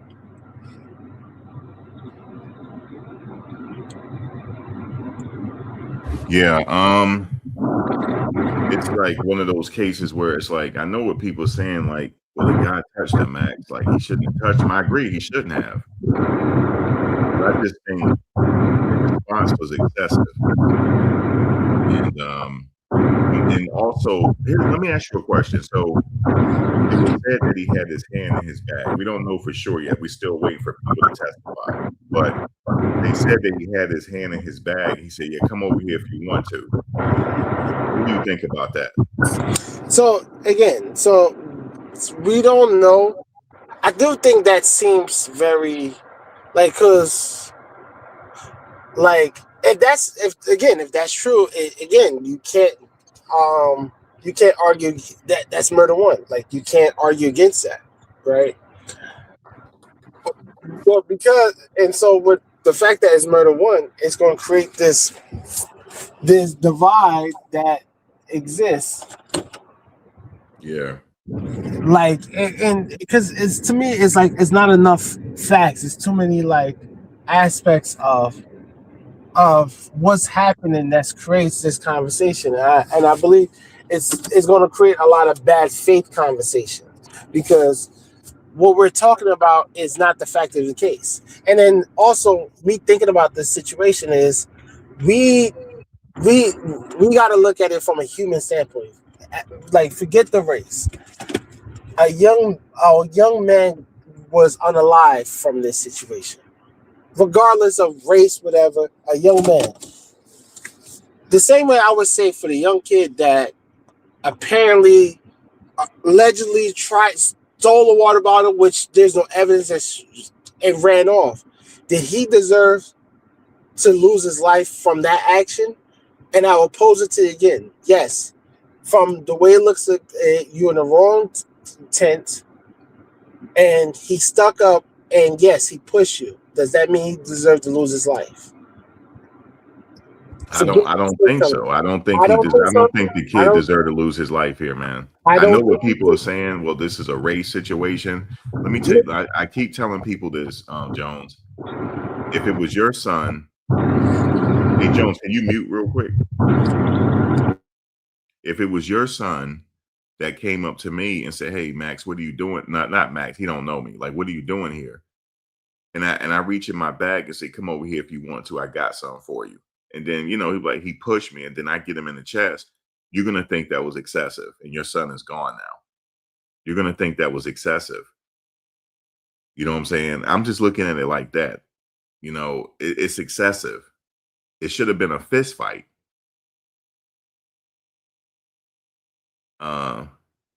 Let me see. By the way, is your comments? Am I being? What do you think about that? Oh, okay, can y'all hear me? I just want to make sure. Yeah, we can hear. It's just that you're driving, right? Yeah, I just pulled over actually. So yeah, I was driving. You got the drop top down. Nah, I got the AT on. I'm in Florida, B. Oh yeah, the AT on. I feel you. Yeah. So but so ask the question again. I'm sorry, I lost train of thought. No, I mean I would just. Well, I'm talking to. Just continue your thought. Okay. Yeah. So to the example, right, and that's why I said like it should have been. You should have fought back. Like I don't like this idea that you gotta introduce a knife to a situation that didn't warrant it. Right? You either fight back or you get out the tent. You're gonna stand your ground, then stand your ground. But now you're making a final a decision that caused the life of someone off of what? Just a push? To me, that's like I said, that's an overreach. That's no different than I know, right? Be cutting nice. somebody hand off a theft. Like we can't use barbaric tactics to justify our anger or frustration for the mistreatment we perceived as. All right, let me ask you all this then. The kid made a poor decision. What do you think? You murder too or manslaughter? What do you guys want for him? Or do you guys want him to be found innocent? Or do you think it could be a possibility that the jury cannot reach a decision? Maybe it's too early to ask you guys that because the case is just fresh. But I think the best case scenario for him is like manslaughter. He'll see the light of day again if he get manslaughter. I want to address something that's in the comments that I wanted to say. So somebody put the Rick Child case. So here's the situation is the based off the evidence, the way he was shot, there's no way he was chasing. He got chased for so many yards and he was shot in the back. Mm-hmm. It's no way he was pointing that gun at anybody and he was an imminent threat because he was getting chased. So wait, did he have a weapon on him? Apparently they say he had a weapon on him. However, what kind he didn't have a weapon on him. That's what they say. I don't know how true that is. He didn't have a weapon. But even if he in the media, you have to. Anybody can have a weapon, but does that mean that they are a threat with that weapon? Right? In that case, he was not a threat to nobody because he was running away. And that's based on the evidence of the case. The reason why I think he got found not guilty, because I don't believe the jury, for whatever reason, one, there was a lot of information that was barred for them. They was not allowed to know about Rick Child's previous history of violence in his store. They was not allowed to bring that to court. There's certain information that had the jurors were aware of it, they could see a pattern. And from that, that could have been a different making the case. But that case was to me, that case, there was some shadiness with that case. Yeah, the Because shadiness was like the rule of thumb is if you're running, right? And they teach you this when you get your concealed weapons license. If somebody is running and they got their back turned and you shoot them, you automatically guilty. guilty, exactly. That's a No, fact. the one that shot is automatically guilty. Yeah. Like you But in can't. this case, you know what happened in this case? Yeah. The jury practiced jury nullification. That's what they did. They nullified it. They said, okay, we know he's guilty, but we're going to say innocent anyway. And that's what happened. And I think also playing to the role is a lot. That's why I said the case was very, and that's why I said I don't like the whole. First off, anybody that wants to say they're being impartial, I don't think every person that gets selected for jury are impartial. Even if they say they are impartial, there is a motive and a reason for everybody. Those jurors in the Rick case was not impartial at all. There's no way you saw the evidence of that case and thought guilt and thought not guilty. No, it could have been jury nullification. They could do that. It's legal to do that. So what's nullification? What's nullification? I want to be clear on that. Jury nullification is like, for example, they're talking about in the Luigi Mangione case. Some people want the jury to practice jury nullification. What that is that the courts are not going to tell you to do that, but it's perfectly legal. If you don't want somebody to go to jail, you just say they're not guilty. Like they did this during Jim Crow when people were charged with certain Jim Crow era related crimes. Yeah, they just practiced jury nullification, so these people wouldn't go to jail for these fugitive slave laws and different other things that was racial at the time during Jim Crow. On both sides, they practiced jury nullification. Yeah, so and that's where my thought process is kicking in, because in my mind, that's impartial. That shows the ability to back to this case though. Let me see what somebody's saying. Hold on, we got some question here. Let's see. Oh, the kid had a Taurus pistol, but did he point it though? Did he point it? I don't know. I don't think he did. I think he was trying to get away and then they got him. But anyway.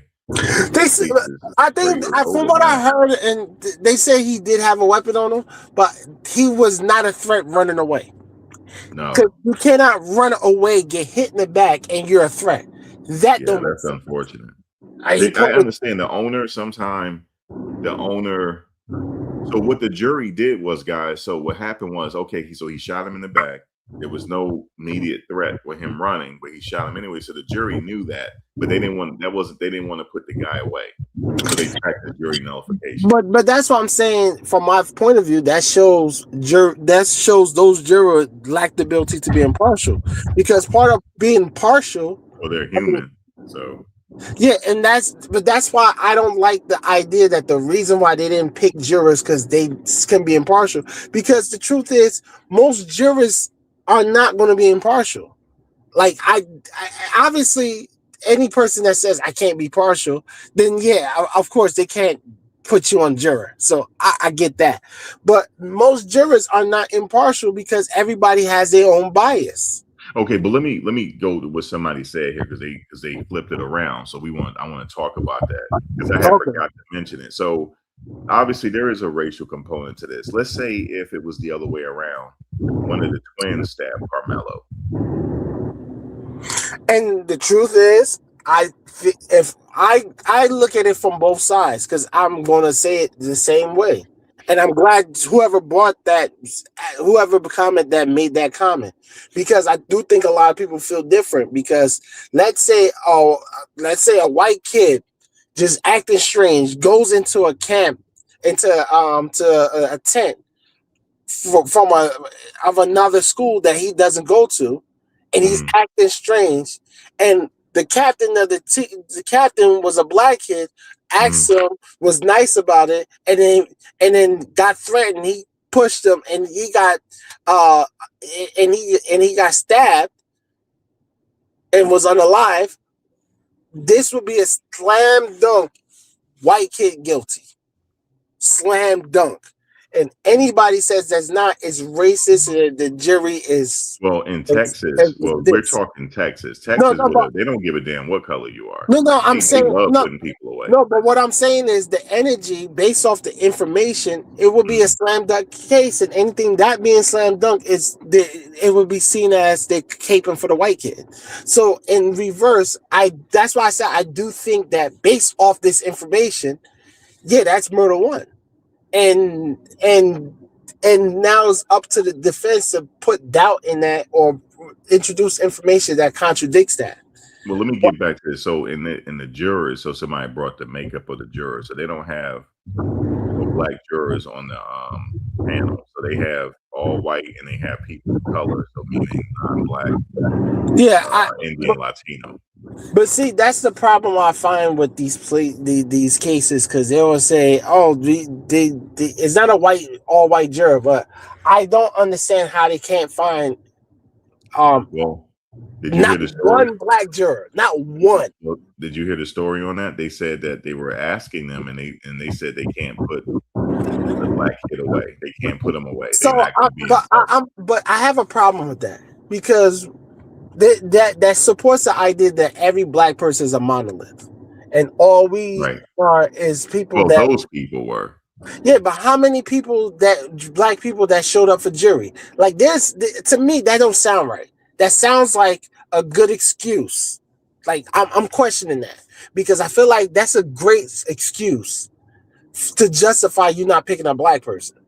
But to me, like you're in Texas in this town, I'm pretty sure you had a good amount of black jurors that was there, and yet still not one. Not one, no. That and the youth says they said they couldn't be partial. They said that. No. I'm with you. That's what I'm saying. Yeah. Like they said that, and to me, that sounds like a convenient excuse. Well, like, they're gonna get away with it because the people themselves said that. We can't do it. But what I'm saying is, I'm not talking about. It could be true. What you're saying, I'm not questioning whether it's true or not. What I'm saying is, it sounds very convenient. Like it sounds like, because if that's the case, of course you can't hire a justice that's going to be partial, right? You can't.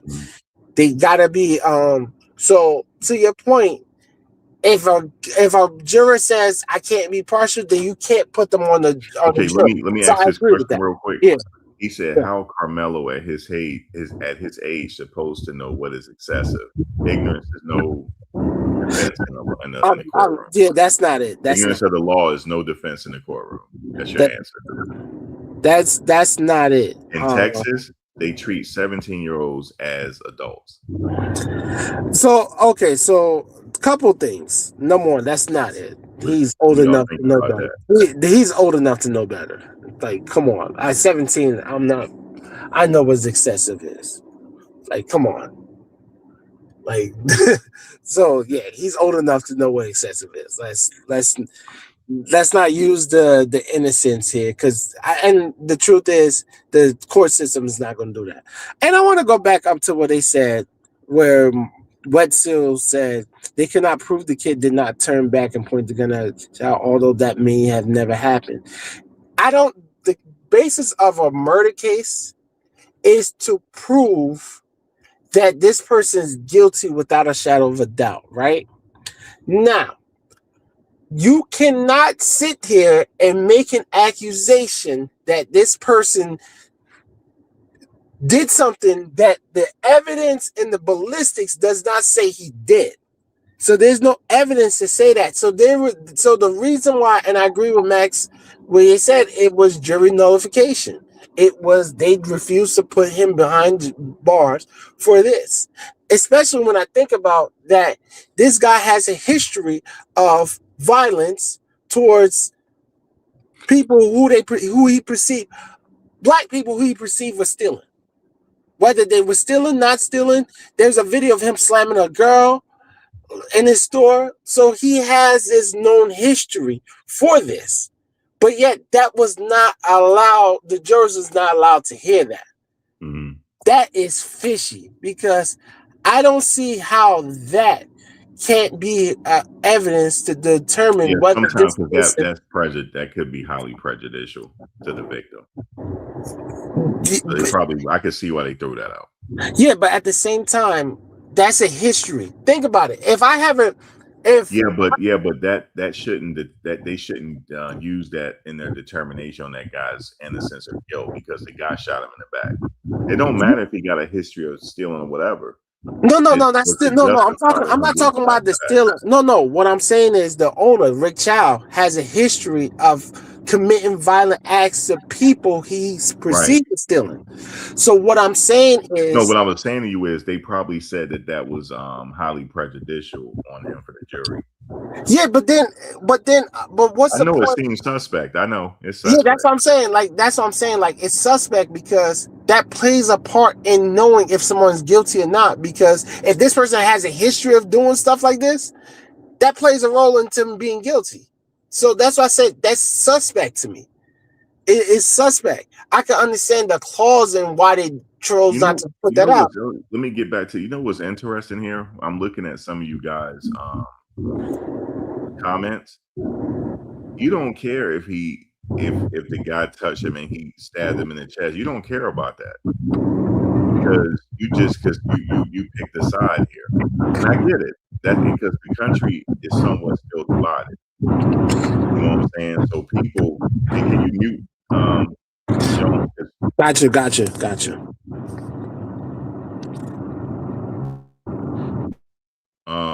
The country is still somewhat divided. I get it. And you said I'm a realist. The founding fathers writing about freedom and liberty while being slave owners with races, kind of how they took this country, huh? Well, I mean, when we talking about this case, we just talking about the Texas law. Texas, they don't give a damn what color you are. Go look at how many people they put to death, and go look at their racial makeup. Go look. Texas is an eye for an eye. They don't care what color you are. I could, if it was the other way around, that kid would be getting prosecuted as well. They love putting people away in Texas. I could have told y'all that. Texas don't care. You know what I'm saying? If you broke the law, they got a place for you in Texas. Yeah, Go look at the people that they put away to death, and go look at the racial makeup. You'll see it. They don't care. I think anybody that's addressing this from a racial component is completely missing the point, because we can do. But Are we that's how going the to country is, though. yeah, I People know are why. divided. I know why it is, but we got to look at every situation. Not everything is the same thing. I don't but people think. not trying to look at it like that. Some people are not trying to. Yeah, I know, but I It know is they're what not it trying is. to. But my number one thing is this: at the end of the day, right? Can we say for certain that Jesse Metcalf was only picking? That's his name. Jesse Metcalf was only picking on Carmelo Anthony. Austin Austin. Metcalf. Austin Metcalf. Why I said Jesse? Austin Metcalf. Do we know for specific that Austin Metcalf only messed with Carmelo because he was a black kid, or because he was in the wrong tent? These are the things. That's not what they're saying. But I know that's not what they're saying. They're But talking about just the law is applied differently to certain people. Go ahead.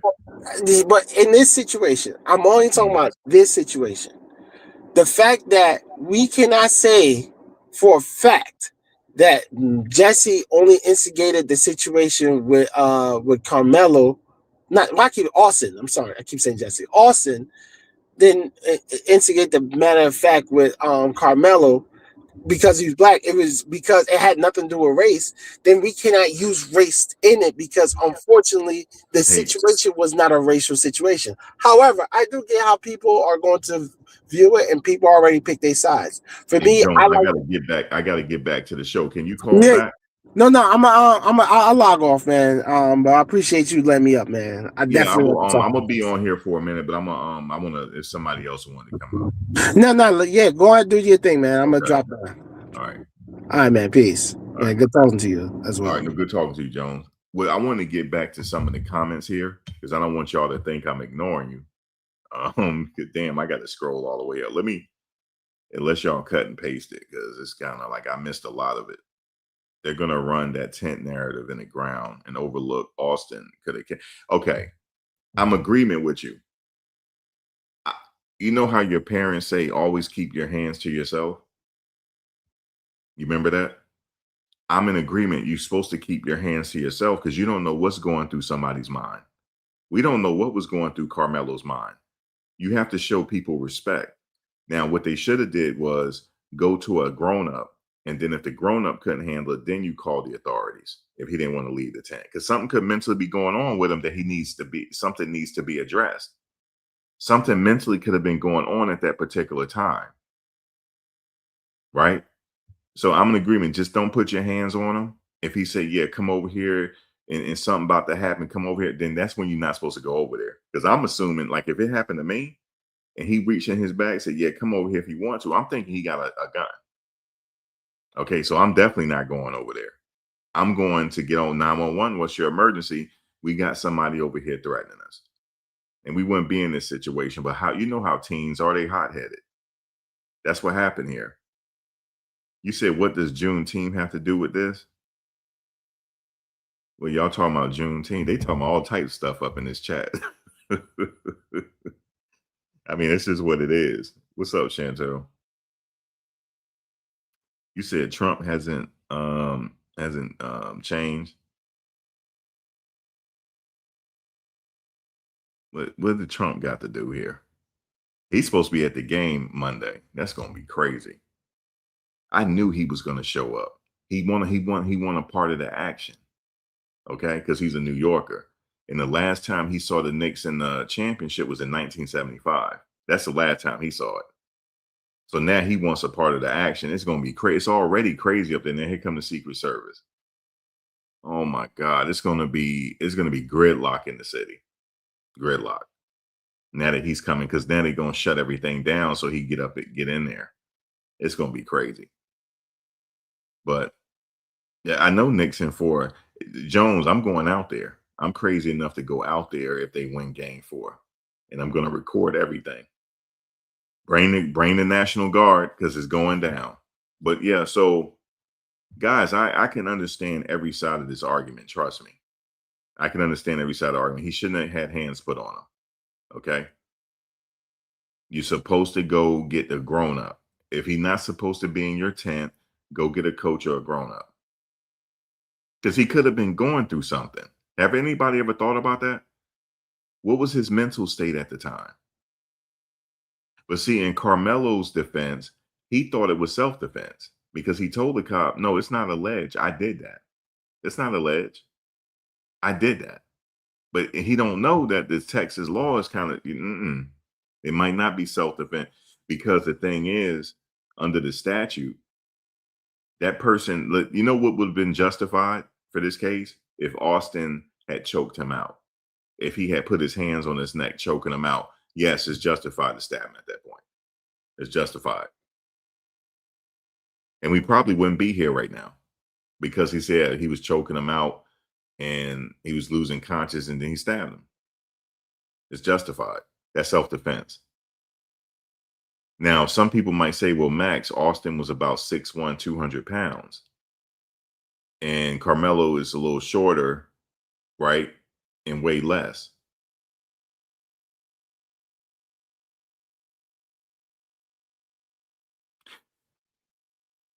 No, it's not in a few months. You mean in a week or so.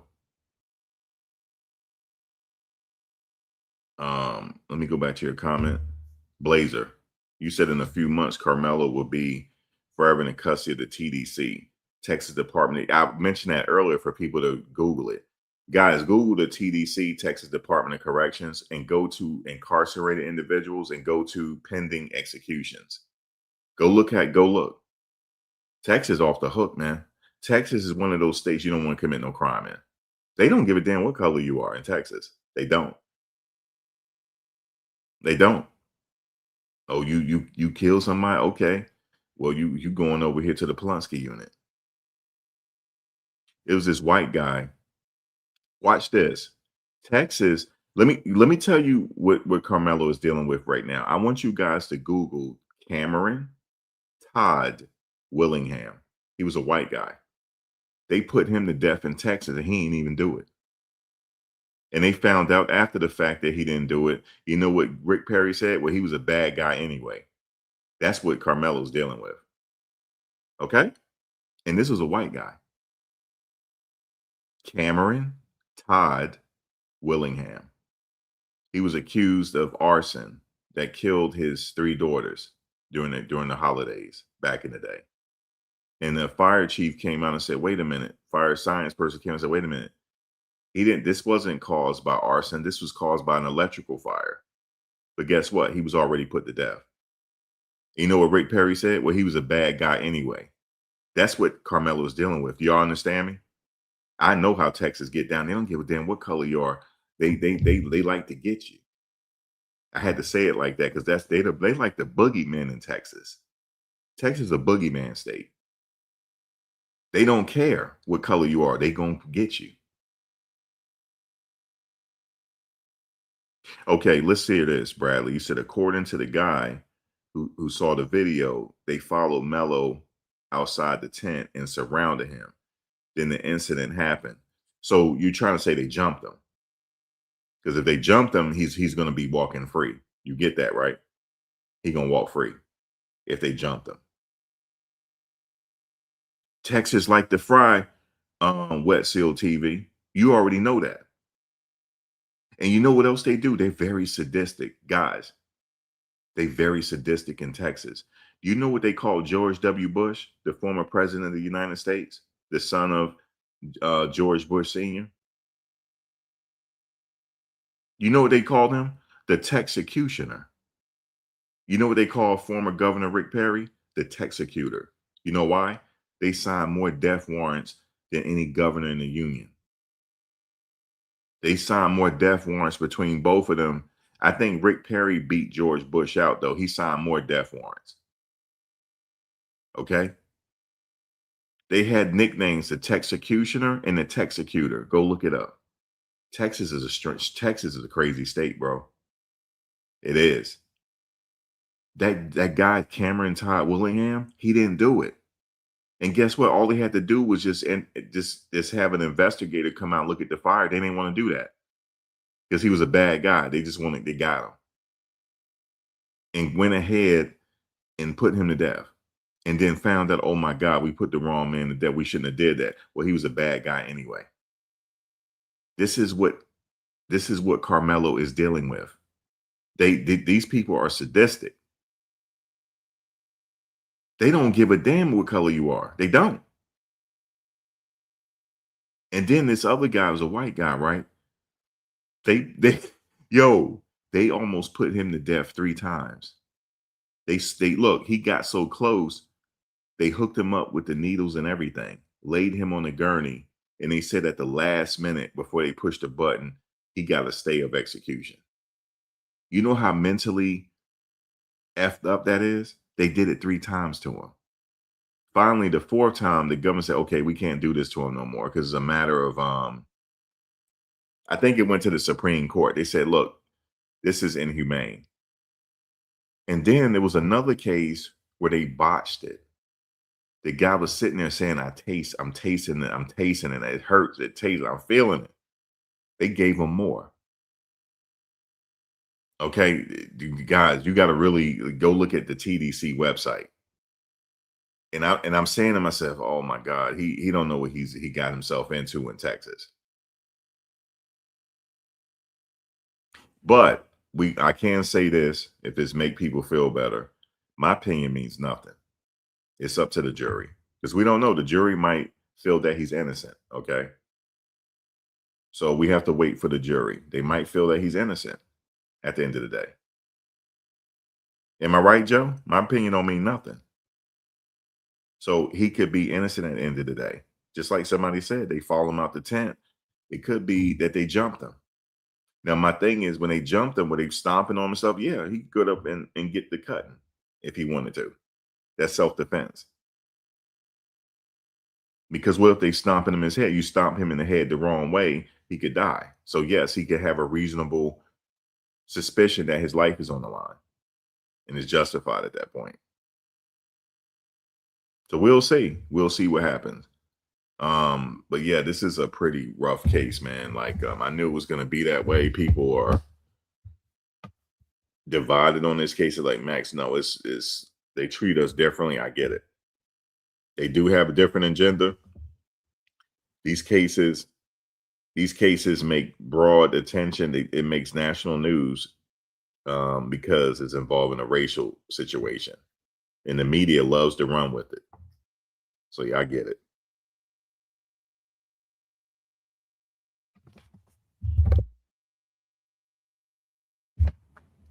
You said the prosecutor suppressing evidence. I feel like daytime is like that, Max. It's just time for the summer. Yeah, they always have a case. Always. What agenda they go by the law? You said what agenda they go by the law? You talking about Texas? Texas is a different type of situation, man.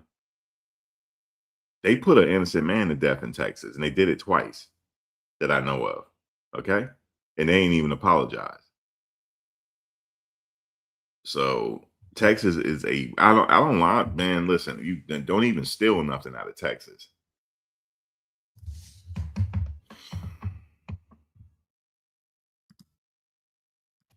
Austin walked up, and that's where the inconsistency comes in. Was it a hard push? Was it a one-handed push? Whatever it happened, they say that's when the stabbing happened so fast. And another thing they all said, Chris, was that it was a little bit of a commotion, but they all said they did not even expect a fight to happen.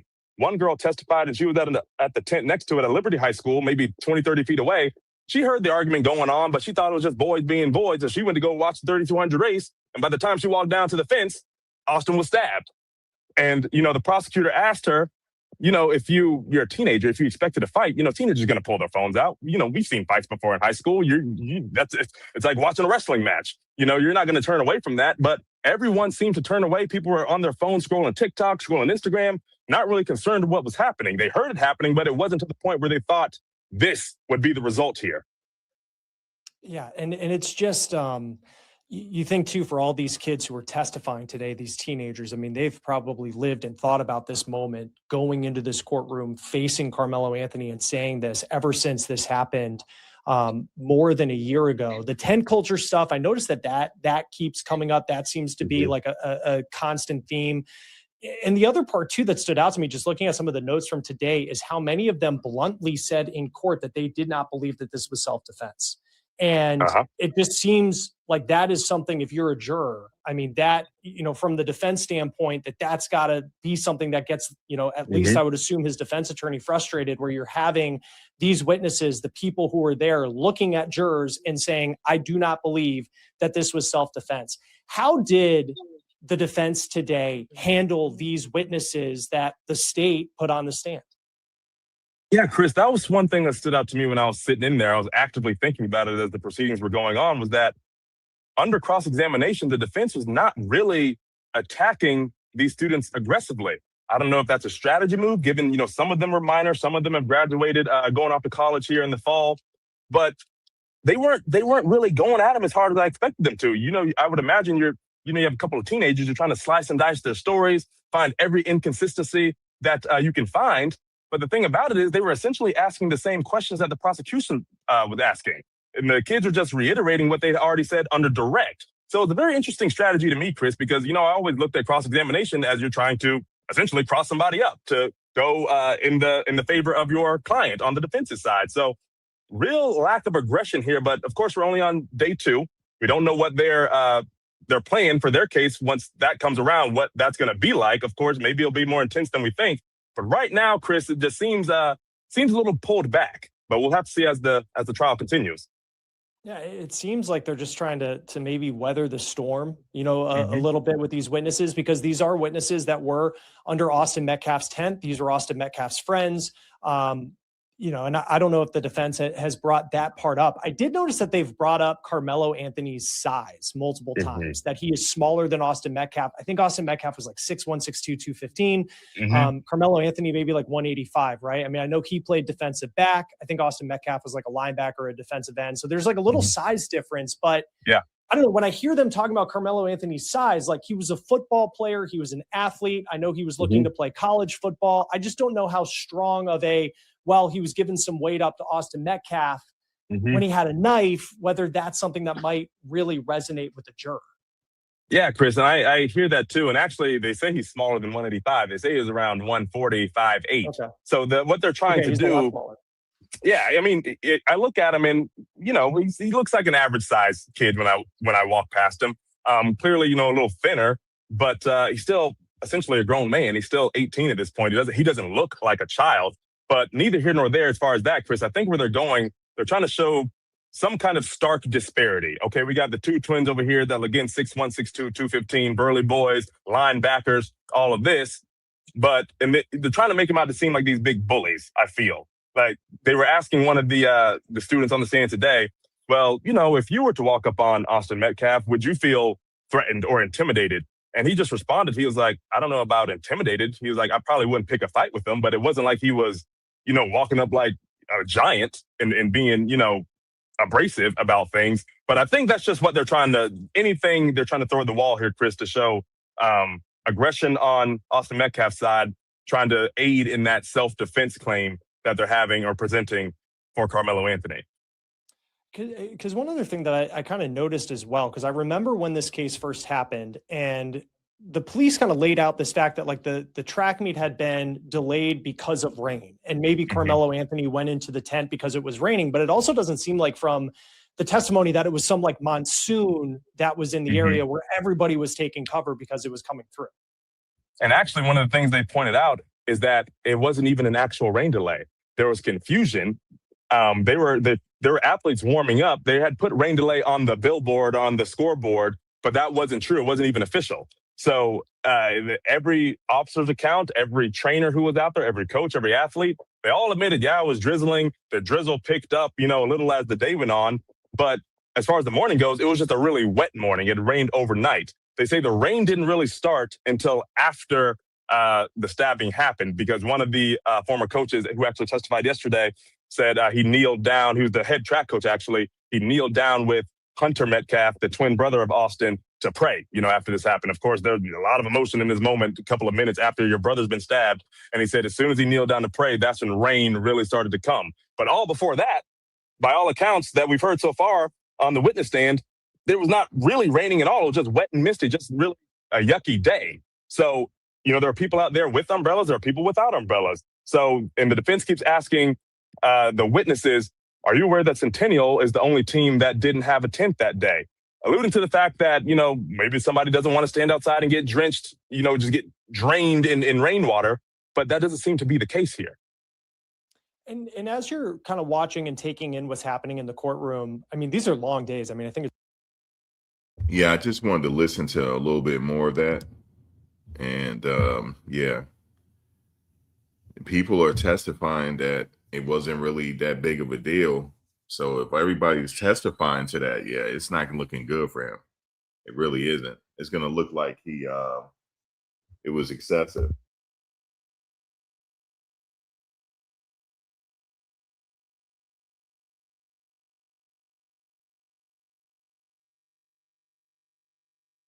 Yeah, it's going to look like, you know, it don't look good for him right now, guys. You said as a Gen X black man, Carmelo ain't winning self-defense. That young man going to jail for life where he belongs. This coming from a Gen Xer. I'm Gen X too. Because back when you were growing up in the 80s, we fought with our hands. Yes, of course, some people use knives, some people use guns, but for the most part, when we were kids, we had fist fights. Then we made up and rode our bikes again. We had to fight growing up. Yeah, it don't look like he walking here. I don't know. It don't look like that. You said if you were smaller but have a knife, seemed like it make you a lot bigger. Okay, let me go over that again. You said I was looking up. It's only, yeah, murder one, Ryan. Now, it's only one on the table, but the jury can say, okay, well, this is manslaughter. I think they have that option. But yeah, they only going with murder one. Because because people are testifying that he had his hand in his bag and say, yeah, come over here if you want to. That's murder one. If the jury believes that, that's murder one. But getting back to what you said if you were smaller, let me go back. If you were smaller but have a knife, in a sense, it makes you a lot bigger. Yeah, but my thing is, was he getting bullied? Like, why are you what are you having a big knife like that for? The law once said, I mean, I had a knife before. I mean, sometimes you just want to carry a knife. Because I've had one before. I had a knife, even though the cops 86'd it, because that's what they said. We're 80. I couldn't believe he said that. We 86 in your knife. And you know how they took my knife? I showed up because this is back when I was in, like, I think I was 19 years old. I went to pick a friend up because he got caught in a restaurant. Everybody jumped the bill and the restaurant caught him. He got caught. So he needed somebody to come pick him up. And the police was out there and they said, well, do you have anything on you? They searched me. I said, well, I have a knife on me. They said, oh, let me see it. They said, oh, this is a nice knife. And guess what he said? We 86 in it. We're taking your knife. So I had one before. But my intentions were it was for self-defense purposes, just in case if I needed it. But I really didn't need it.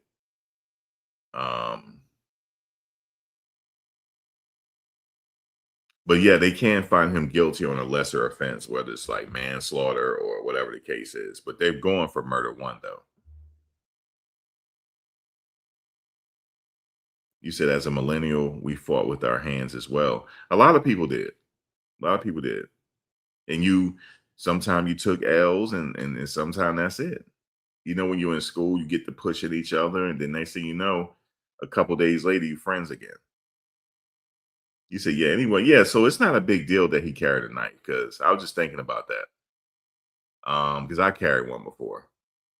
So it's not a big deal carrying a knife. It's for protection. Because he is short. He is a smaller guy, you know. I think they said close to 145 pounds at the time. He's like a slender guy. So maybe he just needed protection. But but they said on the body cam, on the police body cam, he told the police, because the police said we have an alleged suspect here. The police has to say that because they weren't there at the time. He said, no, it's not alleged. I did it. I'm the one that did it. In self-defense. It's not alleged. He said, this is me. I did it. So he was he weren't trying to hide, right? He would take in response. But the thing is, he don't know the law like that. He should have been quiet. But he didn't know as a young child. I don't give a damn. They say he a child. He needs to be quiet. He didn't know that. He didn't know how. Okay. He's a kid. And he 18. To me, he's still a kid. I know he can go to the military, but he's still a kid to me. You said but he used it for intentional stabbing another kid. It's not. That's what the jury gonna figure out. That's what the jury gonna determine, Michelle. Exactly. Carmelo never pursued the other kids. The other kid. Now, what you're trying to say there, DS, is, well, he didn't pick on the other kids.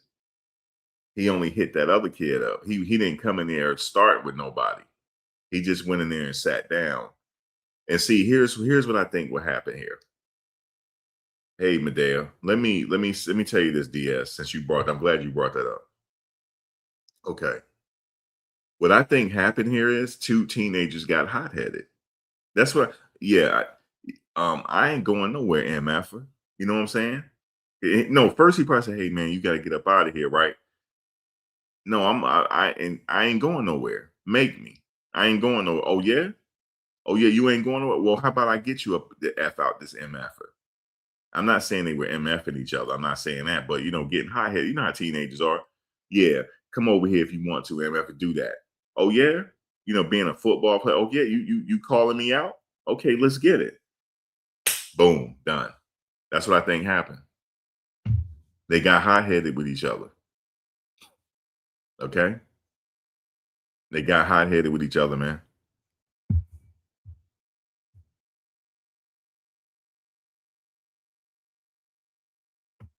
You said I spent hours reading about this case last night. I know you were here last night, right, B-Lay? We were talking about it the other day.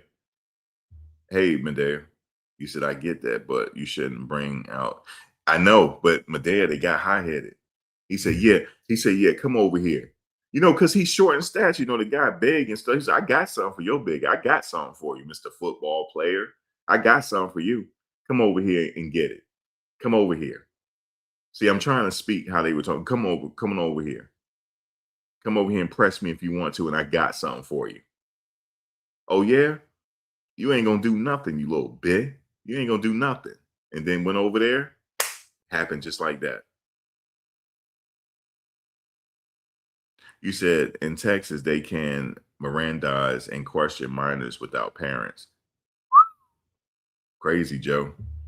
Texas. That's why we said that's why we talk about the law over here, because we learned something about Texas today, didn't we? So now people can go educate their kids on Texas. If you live in Texas, please educate your kids, please. And also educate them not to say nothing when the cops is talking to them. Wait for a lawyer. Can you tell them that? Medea is still working a case now where the guy didn't do that, and he's sitting up there life without the possibility, plus I don't know how many years. Because he didn't keep his mouth shut. And the case was really a he say, she say case. But until he said, yeah, she said no. And that's all they needed. And that's how they convicted him. You said with thought he was Rosa Parks with a knife. Why? Because they trying to make him get up out of the tent? Nah, this ain't no Rosa Parks case. This ain't it. This ain't no Rosa Parks case. And you know they say the Rosa Parks case kicked off the civil rights movement. But you know what really kicked off the civil rights movement? The Emmett Till case. That's what kicked it off. It was Emmett Till mixed with Rosa Parks. Yeah, he should have said nothing, Medea. But that's why he's sitting up in that room. Medea, that room triggers me sometimes. He's sitting up there, and I think he covered up the window on purpose. So now it looks like it's dark in there. He can't even see nothing. It's crazy. Max Carmelo. Hold on. Let me go back up. Let me go. Hold on 1 second, God. My opinion is the courts move the goalposts for certain cases. Yeah, they do, Brian. Let me see. Max Carmelo told his coach when he ran that he didn't think he was going to die. I did see that. He didn't think. He said, no, he's not going to die. Ask people how they felt about Rittenhouse getting off. Let's see if they're just full of it. Now, Rittenhouse, Kyle Rittenhouse, I remember that case. We followed it over here, Kyle Rittenhouse. Now, see, what Kyle Rittenhouse is, he was so eager because he just got his rifle. He was so eager to go out there and help out with the security out there. Talking about he was helping out with the first aid out there. No, he wasn't. He the one caused first aid. Now, don't get me wrong. That guy really did go after Kyle Rittenhouse, though. And the dude had mental problems. And Kyle lit him up. He lit him up like a Christmas tree. And Kyle shouldn't have even been out there anyway. He shouldn't even been out there. But he don't got that AR-15 and he thought he was a badass. That's what happened.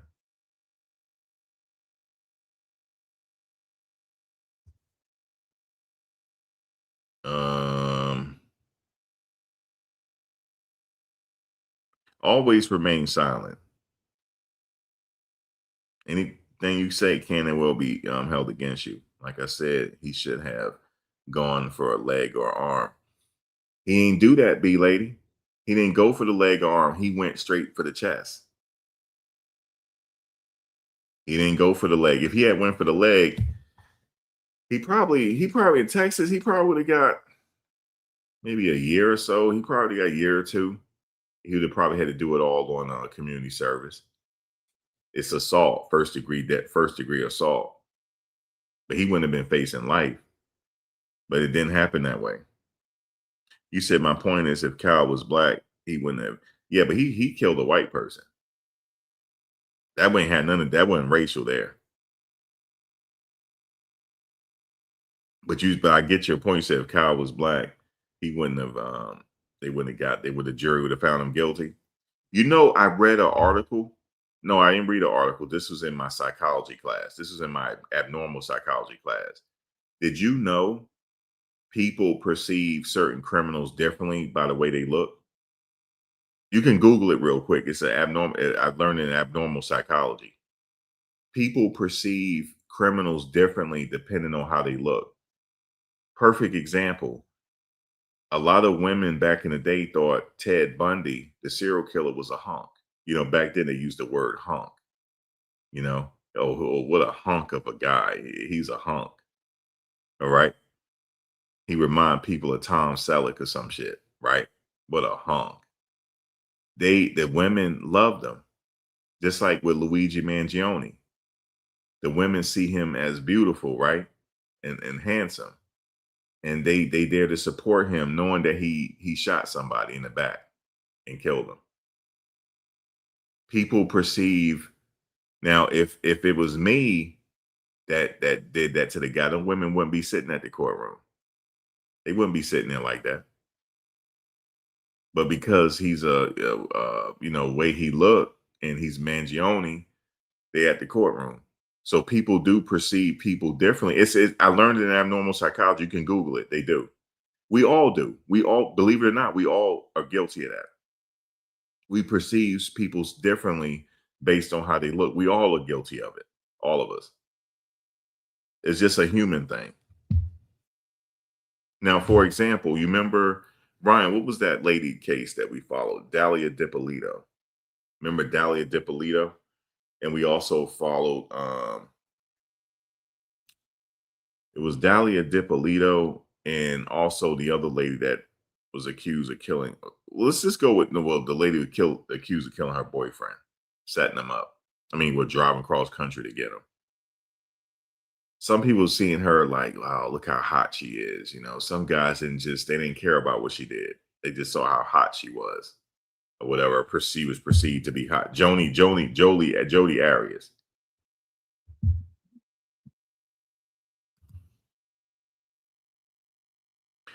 But we all, you said it's unfortunate but true because of your ignorance of the legal system will not help you. Right. Getting back to the case we know of right now, but he should have remained silent, because if he had remained silent, it could have been a case of he said, she said. But he said it on video, on camera, on recording. Well, she said no, but he tried to talk himself out of it, and that was the mistake.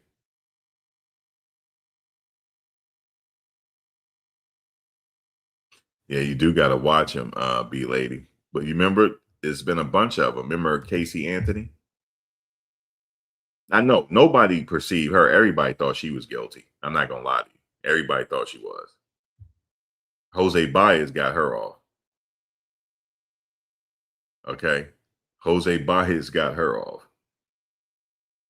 But I get what you guys are saying.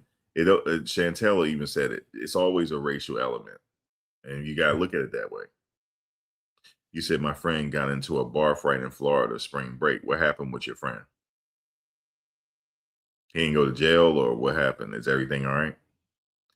Is the case going on today? No, we catching up. It was yesterday, but we catching up today. I'm catching up today, and I figured I'd talk to you guys.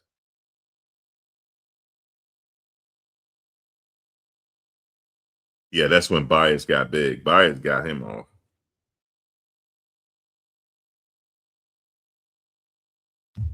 You said, I think the state would have had an extremely difficult time. I thought they did until, yeah, he said, well, she did say no, but no means no. I wonder if KARMELO takes meds for, I asked people that in here, and maybe that'll come out in the trial. If he take anxiety, he have anxiety, he has some type of chemical imbalance or something. They said it'd take about 2 weeks for this trial to be over, so it should be over by next week. I don't know. It's up to the jury, Raider guy, how long they're gonna take. And I did say to this to people. Yeah, I said don't look good for them, but it's up to the jury. It ain't up to me. So maybe they see something different. We'll see. Even though some of you think, damn, Max, nah, bro, he only got about a 20% chance of beating this. We'll see. You said social media and access to cell phones create egos and desire to be about it, or I'll show you type of temperament, which is the cause of poor judgment and justice. You said don't mess with Texas. I'm sorry, but I think they will find him guilty. Bradley said, remember Paul Mooney? They'll convict his he said, yeah, pick you talking about the guy. He said, yeah, he's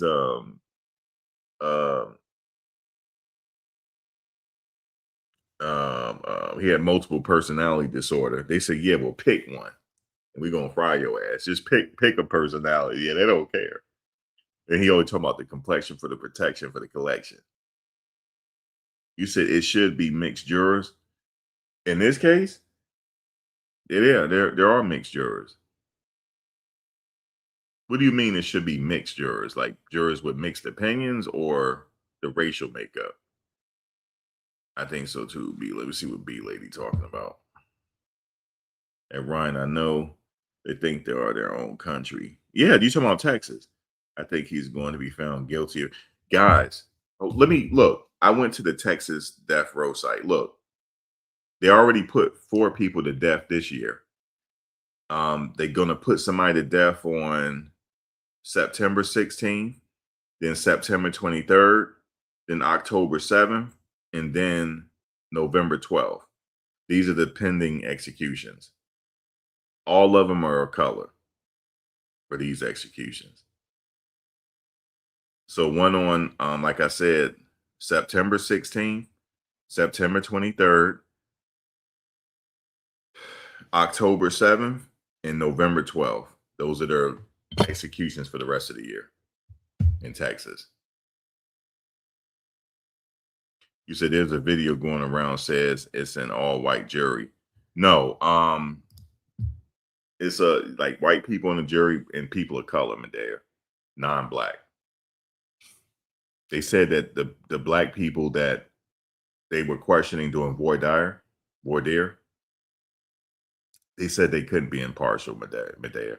All the black jurors said that doing voir dire.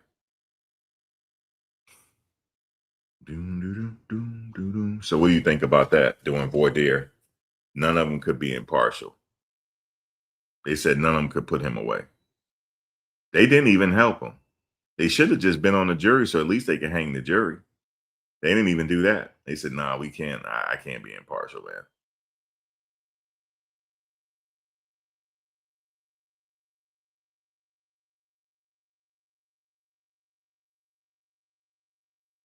So we're going to answer the other question. What happens if Carmelo, if the jury decides to go with murder 2, manslaughter? Let's go over that because he could see the light of day again.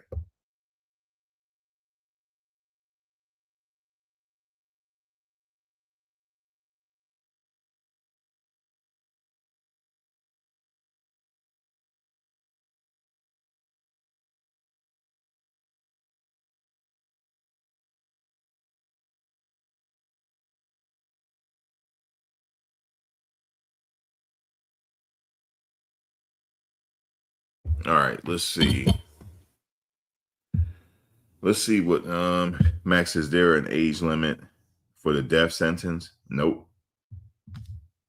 Not in Texas. You mean Texas? No. Now there has been arguments if people are mentally capable of it. Like if there's one guy that they put to death, his IQ was very low. They still put him to death. So there's been constitutional talks about that, about, can people, do they have the mental capacity? So in Carmelo Anthony case out of Texas, he's charged with first-degree murder in the fatal stabbing of Austin Metcalf. Recent reports say the trial began. All right, let's see this. Possible outcome: murder conviction, first degree.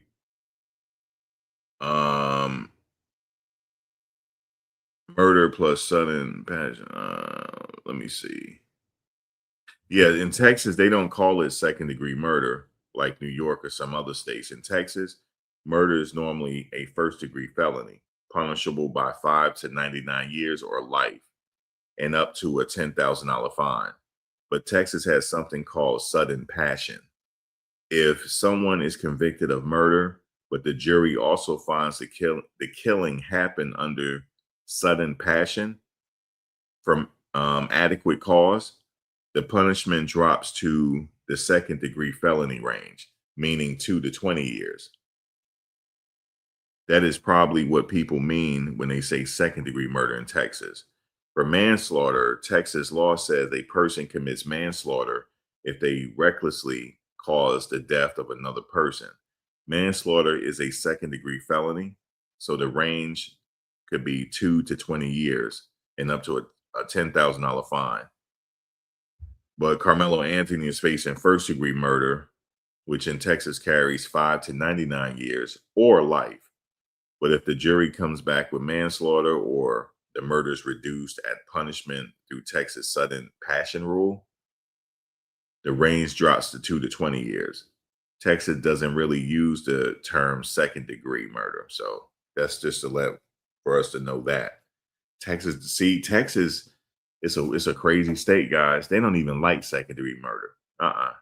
We getting you for first degree. Okay? That's it. But even though the judge could say, look, I'm only giving him 5 years, but he can give him 5 to 99 years or life. Okay? You know that judge not going to give him 5 years. He's looking at life. Or maybe he might take into account, guys, it's his first offense. Maybe he'll give him 25 years. I don't know. Because I know somebody said that, well, Max, this is his first offense. So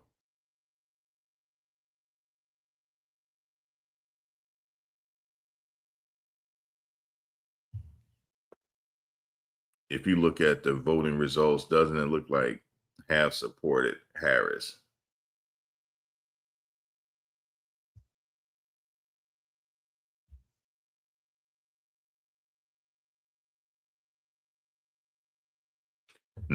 They not in Texas.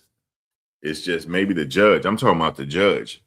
Maybe the judge might consider, well, this is his first offense, but I don't know what the judge. If it's up to the jury first, and then the judge do the sentencing.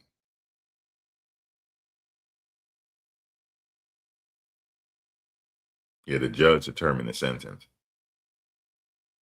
Someone said the whites in the U.S. supported Trump, and the blacks supported Harris.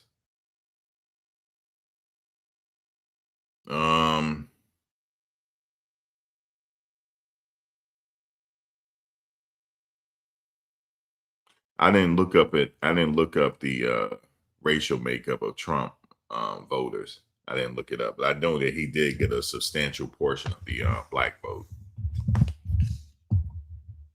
for the males. But that didn't decide the election, though. That did not decide the election.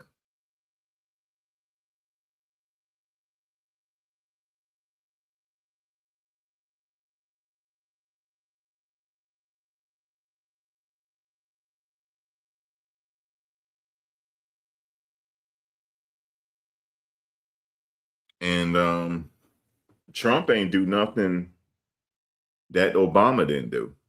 It's just that people don't know that. Because when Obama did certain things, the media didn't talk about it. Like with the deportations, Obama deported more people than Trump did. But everybody's making a big deal of this ICE situation. Obama been doing it. But the media didn't report on it. And the only reason why Obama didn't support the wall is because he just didn't feel like spending the money on it. He didn't, and he thought that, it just didn't really go that way. But he deported a lot of people. But just the media didn't make it a big deal. He didn't do nothing no different Obama did. Obama killed people too. You don't remember what he did to bin Laden and Gaddafi? You don't remember that? Okay. He invaded Gaddafi. And why did he do that? Because of Gaddafi wanted his country wanted to be independent. They want to get away from the US dollar, and guess what? Off with your head. They did the same thing in Obama administration. They sure did. But the people don't see it that way because the media trains people on how to think. That's why. I'm not saying Obama was a bad president, but he did some things that Trump did. He might not even Trump. Trump might not even Trump. I mean, he might not even top what Obama did as far as deportations. He want to though, but I don't think he's going to. Remember, Obama was president for 8 years. He had 2 terms. He deported thousands of people. And guess what Obama did? He sent people to Gitmo. You never heard from him again, did you? Okay. He sent people to Gitmo. Okay. He did all of that. They waterboarded and everything, but nobody talks about it. I agree with Max Mello. Should have kept his mouth closed, and the other guy should have kept his hands to himself. But that ain't happened with teenagers. That ain't happened with these teenagers. These teenagers hot-headed. They were jaw-jacking at each other. And then he said, come over here, and he wished an MF would type of attitude. I wish you would touch me. Touch me. I dare you.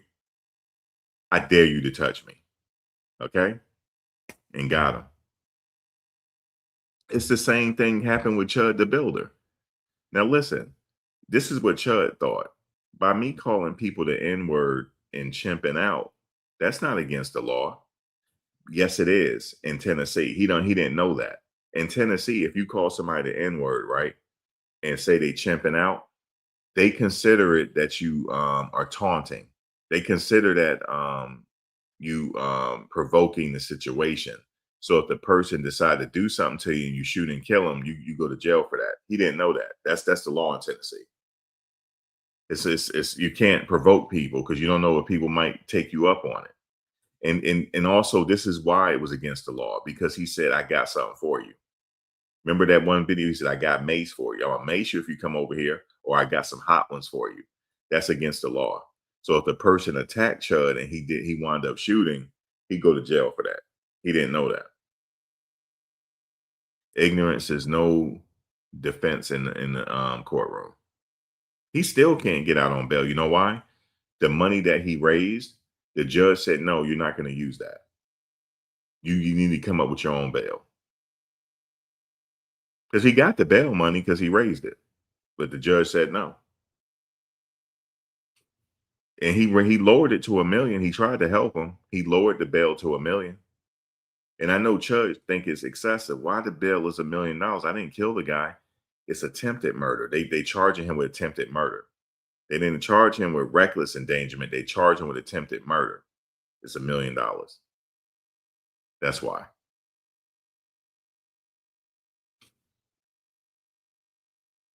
He should have known the Tennessee laws before he started doing his videos. Yeah, there were a couple tents out there.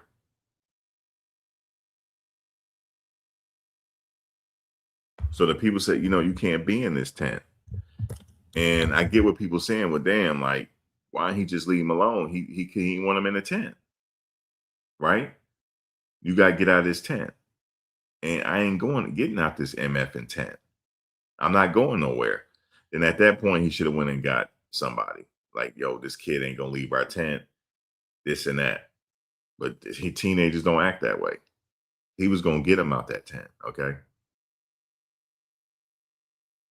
And then the kid had his hand in his bag, and he probably was calling the kid's bluff. He didn't think the kid was going to do anything.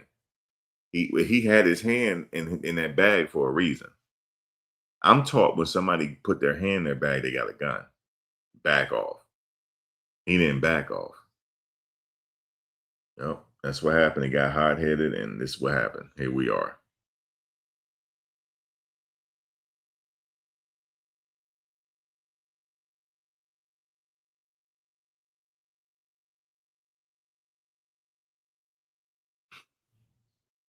Do you know how teenagers are? If girls around looking, you don't want to be showed up in front of the females as no punk. You know what I mean? That's how they work it. You don't want to be looked at as a punk. But what he did was not right. But got people gonna be upset come next week or after next week when that jury comes back. People gonna be real upset, and it's unfortunate. You said Carmelo will be convicted on public opinion. No, he's gonna be convicted on the jury's opinion. We ain't got nothing to do with it. Okay, it's the jury. Remember, his life is in the hands of the jury. His life is in the hands of the jury, not us. We can't see the CCTV until the trial is over, Bradley. We'll get to see it. It's evidence right now, but we probably gonna see it when the trial over.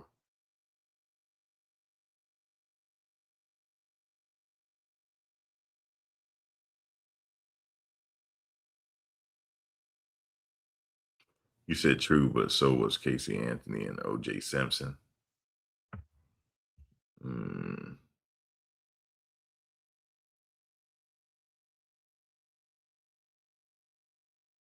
Oh, convicted public opinion. That's what you're saying.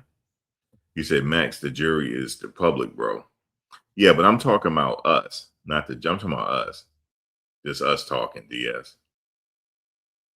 We ain't got nothing to do with it. It's the jury. Yes, you're right. Regular men and women of the jury is going to decide his fate. Yeah, he admitted to it. He said, no, this ain't alleged, Ryan. I did that. It's not alleged. I really did do that. But it was self-defense. Like, whoa. I know what you meant. I scrolled back up, B lady. You said, Max, I meant most of the public thought Casey was guilty. Right. With OJ, the black sided with him. No, I knew. I thought he did it. OJ. At first, I said, why would an innocent man run? I had a difference of opinion. I said, why is he sitting up there running, holding a gun, talking about he want his mother? Because we do something wrong, who we look for? Our mother. If we don't did something wrong, no matter how old you are, you want to talk to your mother. Yeah, his only hope is a holdout, you think? Home jury?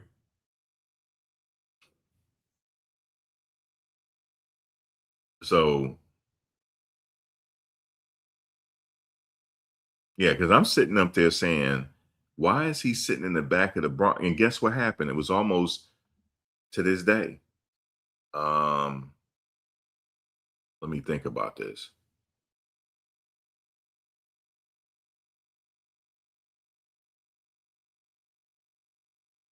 "32 years ago, right? It's been over 32 years to the day. Hold on. Because the World Cup was going on. Not yet. The World Cup was going on in 1994. That's when Brazil won. 32 years ago. Damn, that was 32 years ago. 32 years ago, guys.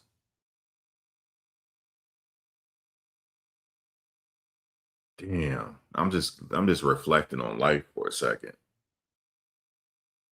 Because I remember where I was. I was tailgating at Giant Stadium because Brazil was playing. And Brazil went on to win the World Cup that year. They won it in the Rose Bowl in Pasadena. That's where the finals was at. And guess where the finals going to be at this year? At MetLife Stadium in New Jersey, at the same spot where I was tailgating. Ain't that crazy? I was just thinking about that. 32 years. Lord, 32 years went by fast. Lee. And guess what? This is crazy. I was with my girlfriend at the time tailgating. And guess who wants to go with me to the game if Brazil play? The same woman. Ain't that crazy? Life is going 360 for me. This is crazy. And she looks the same. She looks the fucking same, dog. I don't know. I'm like, damn, what the hell? What ward are you taking? Obviously, she got thicker, but she looks the same. And she's like, yeah, I'm down and go with you if you go to tailgate. We tailgated back in 94. That's crazy. And Brazil won. So does that mean Brazil going to win this year? They might. They might. And guess who subbed in for Brazil and took center stage for the first time? The great Brazilian Ronaldo. He just turned 18 at the time. He just qualified for the World Cup because he just turned 18. And he subbed in. He wasn't starting because they had Rivaldo in there. And he subbed in for the first time. He was a young kid, and he went on to be the great Brazilian footballer, Ronaldo. Craziness. 32 years ago. Everybody on the World Cup right now wasn't even born yet, except for two people. They were like babies at the time. And I believe Bebeto was on the team. Bebeto. And every time he scored a goal, he did the rocking sign because he had a baby. You know how you rock the baby? That's how he used to do his celebration. And the team did it with him because he had a newborn. Damn. And guess what else happened? The Colombian goalkeeper, he got killed as soon as he got at the airport in Colombia. He got killed right at the airport because he had an on goal against the United States and lost. No, it wasn't the goalkeeper. It was a player that scored an on goal. He died as soon as he got to the airport in Colombia. 1994, bro. Ain't that crazy? And guess what? The Knicks was also in the Eastern Conference Finals, but they didn't make the they were in the Eastern Conference Finals in 94. And guess what? The Knicks are now in the West, and they're definitely in the NBA Finals.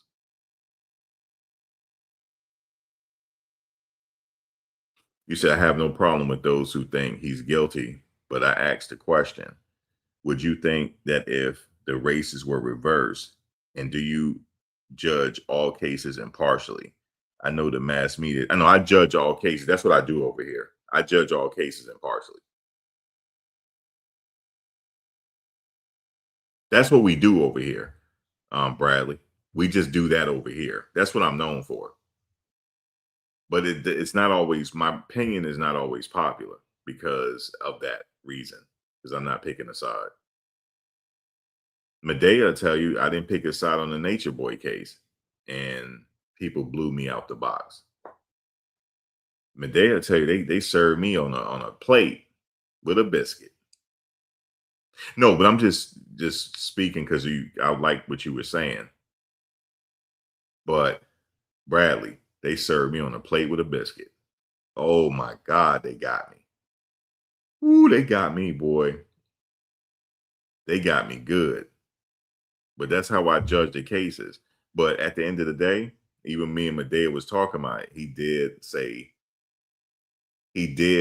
what he said in the police interrogation. She said that, Max, you know what he said in the police interrogation, where I said, yeah, you're right about that. I had to submit to it. I did. I said, yeah, he did F himself. And that was it. But the reason why I like what you guys are saying for the sake of conversation, so we can look at this from all angles, right? We want to look at this from all angles here. You said, I remember I appeared. You said, remember I appeared and took hell over Diddy case. Were you out there in front of the Diddy trial, Bradley? Were you out there with me? You look familiar. It seemed like you might have been out there with me. The mass media is white. Again, the public opinion is against Carmelo. Let me see real quick. Let me go back to DS. Yeah, 2-piece and a biscuit they gave me, Medea. Let me see DS. Yeah, DS, you right. You know how the media is. DS, hopefully the jury might show favor with him and give him the lesser charge.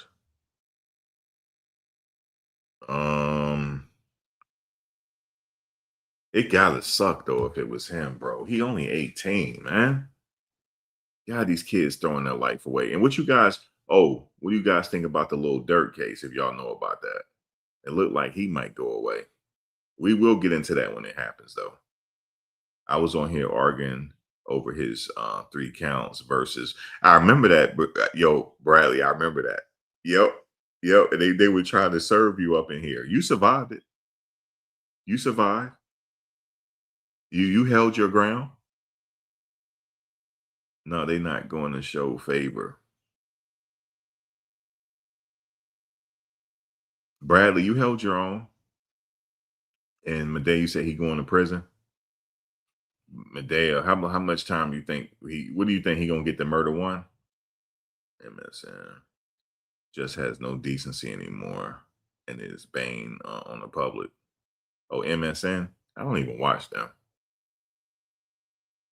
Possibly unalive. Is that on the table? Hold on, let me look at that. I forgot to cover that. Thank you for letting me know. Is the death penalty on the table? I forgot to cover that. Thanks, Medea. Let me look at that real quick. No, the death penalty is not on the table for the Carmelo Anthony case. He is charged with murder, not capital murder. In Texas, the death penalty applies only to capital murder cases, not a regular, for them, not a regular first-degree murder case. This is regular for them, Medea. And also, Anthony was reportedly 17 years old at the time of the stabbing. And the U.S. Supreme Court has barred the death penalty in crimes committed by people under 18. Okay. Public reports also describe his exposure as 5 years to life, not death. So no, the death penalty is not on the table because he was 17. The U.S., they outlawed that. Did you realize the U.S. put together? You ever heard of the George Stenny case? Just look up George Stenny. How old was George Stenny when he was put to death in the United States back in the day?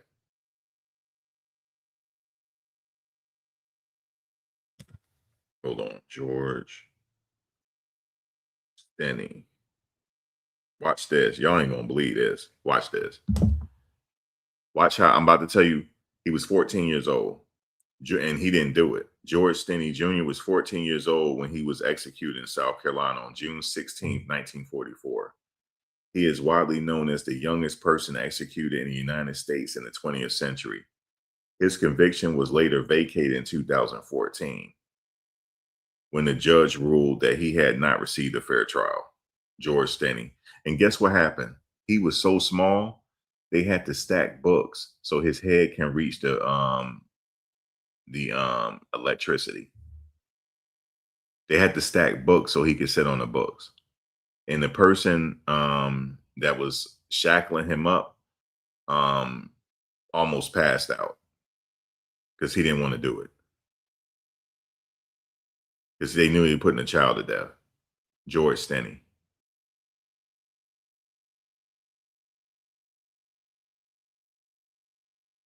And he didn't get a fair trial. That was in 1944.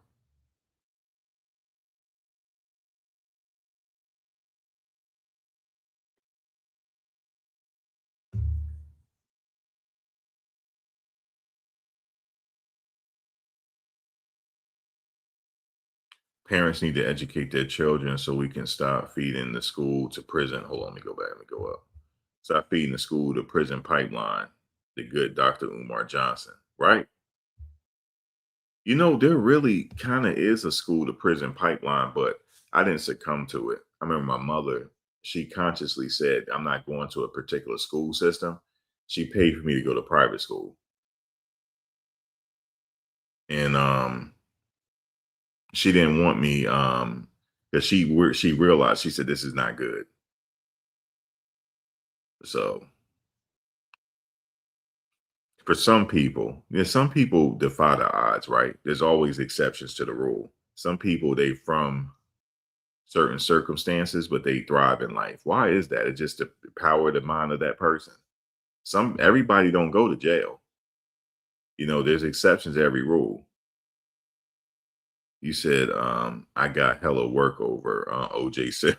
You got hella work over the OJ Simpson case. Everybody did. They are all in one of the same, the pipeline, the system fee. You know, I thought about that. You know, in school, um, you know, the trays that they have your food on, it's like jail. They give you the carton of milk, they give you certain things, and that's how they do in jail. They give you, and we go to the well, in prison they say we go to the mess hall, but and then we say we go to the cafeteria, or you go out for rec. We go out for recess. They send you go out to the yard. In the yard, depending on what school system you got, it's often divided. You got the whites, the blacks in their area, this and that. That's crazy. It might be a school to prison pipeline for some people. But then you got some people they don't let that bother them. They go on to do well in life. It's just a matter of how you were raised and what you choose to do after that. Shit, all Medea children doing well. She said she stayed on top of her children and talked to them above certain things, and maybe before I should have, but I don't care. I didn't want them becoming they not. It one served did service and everything. You know what I'm saying? So she got a vet. One of her kids a vet, man. You know, but so okay, so you took the time to do that, but then your kids still made a decision not to get in trouble. So that was on them too. So it takes some of the on the part of the kids to make the decision, but the parents too.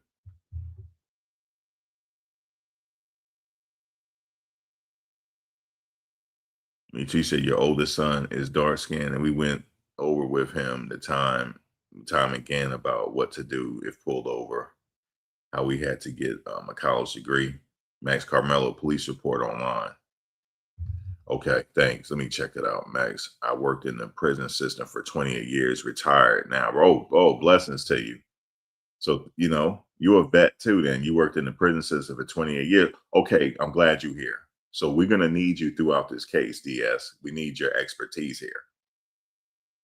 All right. So what can we ask DS, guys? Because he worked in the prison system for 28 years and he's retired now. What state? Well, I don't think the state matters. So let me see. What can we ask him right now? What tell me about the school? Is it really, do you think it's a school to prison pipeline? What's your feelings on that?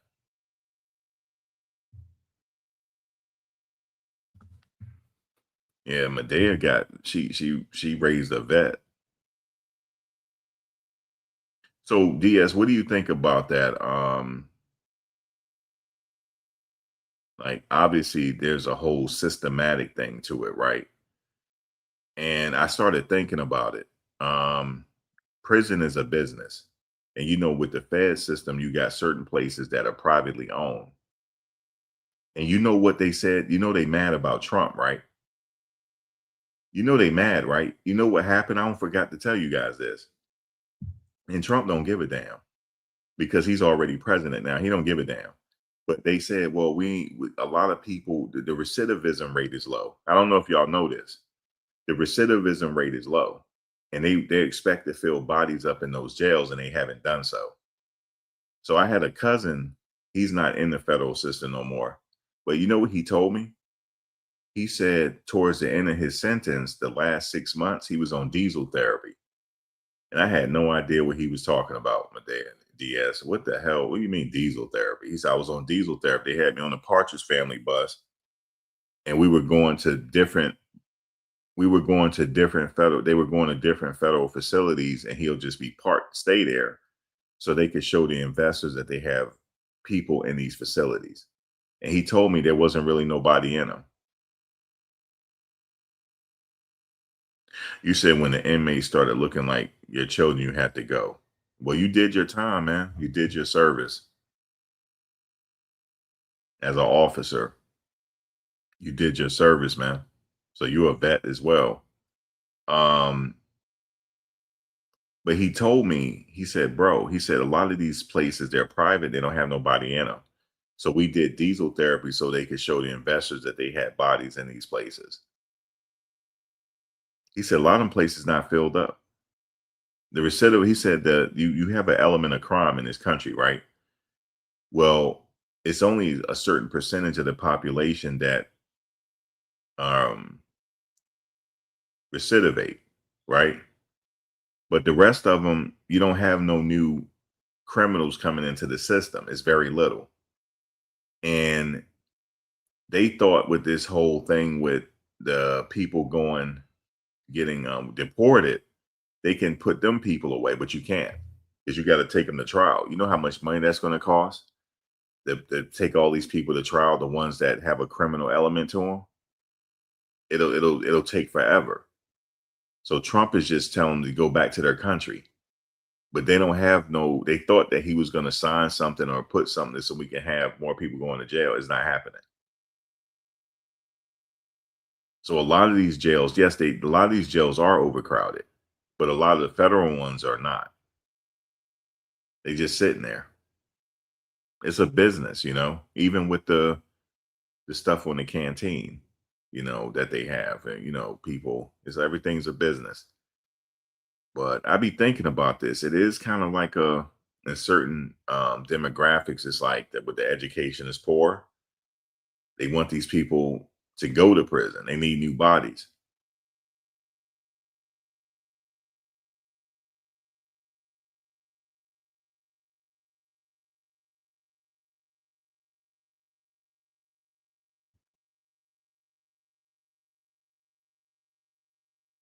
Oh, Pendleton, Indiana, the Walls.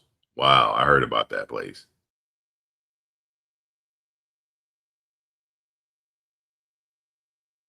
So you said Trump is sending black folks to any country that would take them. So if they are from Mexico, they will end up in Colombia, etc. Oh, you're sending back folks to any. Yeah, but they're coming right back, B lady. If they got the money, they could just come right back. Yeah, I'm gonna have to look into that one, DS. Yeah, these people are coming right back. It's just an ongoing thing.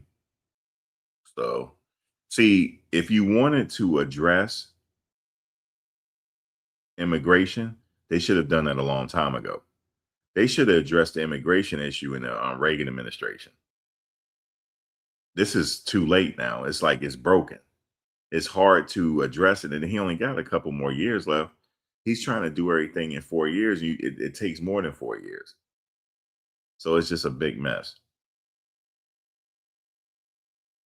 ICE is getting paid, though. Those agents aren't getting a salary, so they paying money for that. But I don't know, man. They waited. I mean, they should have addressed this when Reagan was president. They should have addressed it in World War. Look, it's not fun. I'm not trying to make fun of the situation, but what the hell is Trump gonna do? I mean, he tried. Obama tried too, but guess what? They're gonna get right back on the plane. See, everybody don't see, that's a big misconception. Everybody don't come through the border. They get on the plane and fly here. Those that got the money to. They fly here. And they don't check you at the airport like they do other countries. They ain't got time.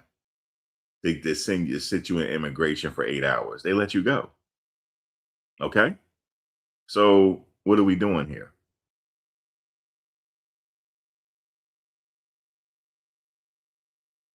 It's too late. So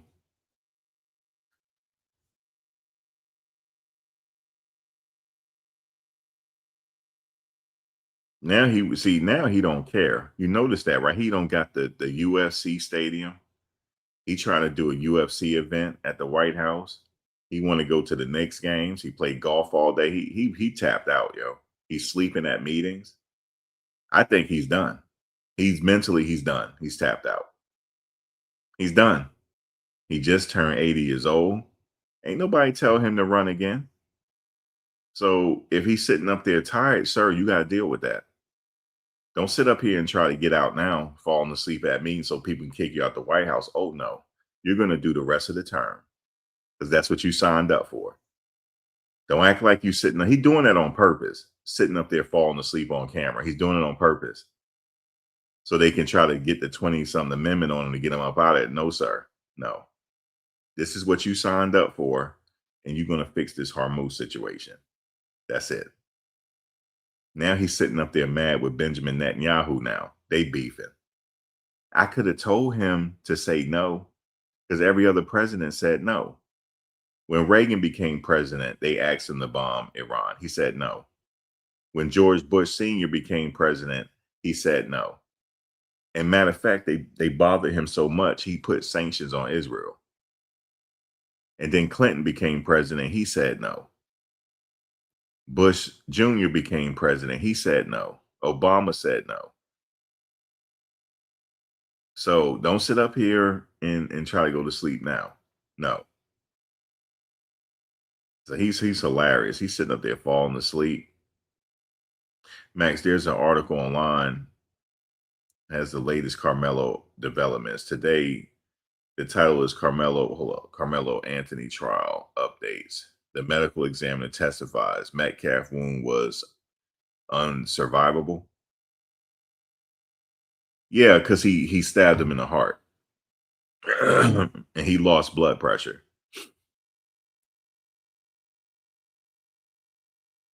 And you know, when they were doing chest compressions, that was making it worse. That's not going to help.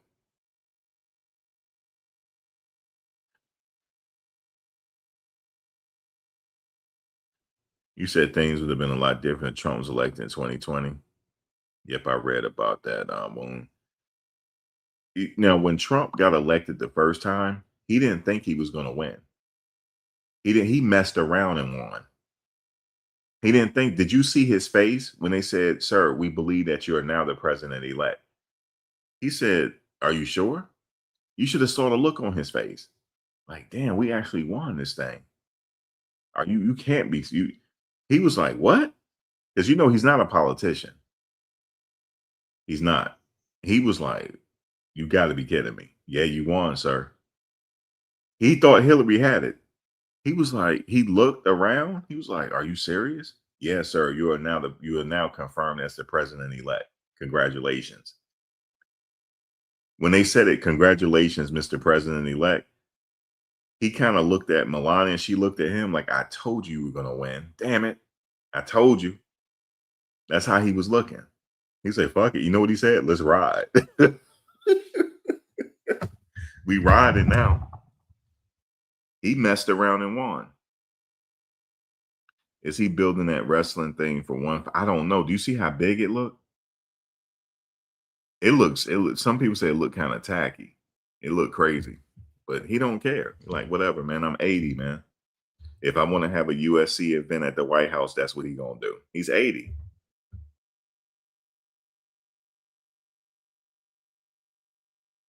It says, it's just an article title. It was an associate of Carmelo's testimony and the other important details. Okay. Let me look. You said now, and I don't want to, you know what? I'm just keeping it straight what we're hearing in court. I don't want to read what the media is saying. Now the media is getting involved to sway the public. Yeah, I ain't gonna worry about the media right now. Let's just keep it with the law and crime is saying, because they're in the courtroom. We can make our own determination based on what the Law and Crime Network is saying.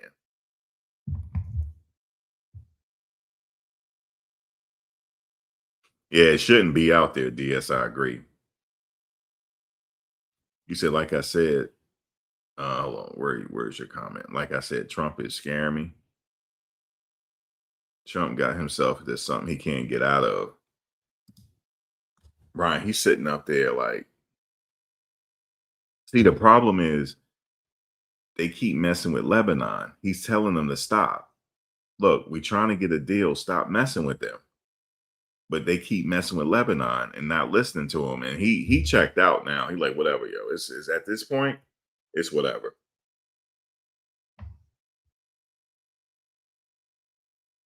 You said Trump wants to build shipyards. Yeah, the reason why to create jobs, B lady.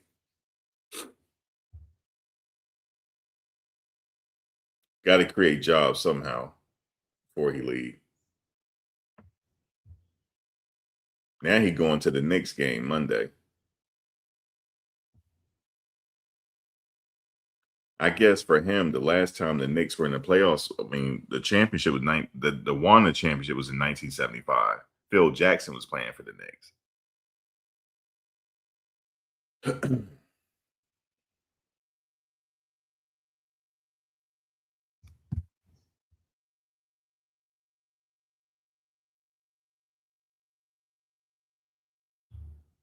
Wait, let me see what you said. Let me see.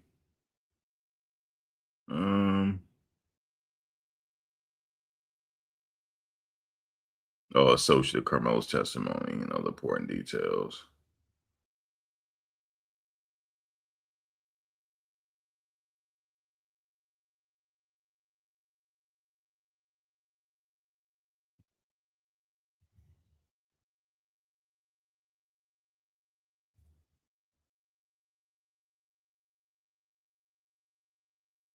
He loved it. He know the guard. He knew he was going to make his way there. He wants to be in the mix where it's happening. Yeah, he just wants to be in the mix. That's all.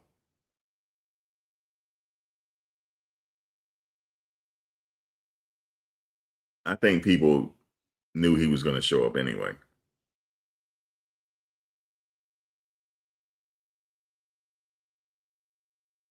Because I tell you, for New Yorkers, they ain't seen the Knicks win in years. They ain't seen the Knicks win in their whole life. Some people. It's funny. I was talking to this guy. He's like a lawyer guy. I was dropping off some food. He said, "Oh, you a Knicks fan?" He said, "You a Knicks or Nets fan?" I said, "I like both, but I like the Nets." He said, "Yeah, I like the Nets too. This and that."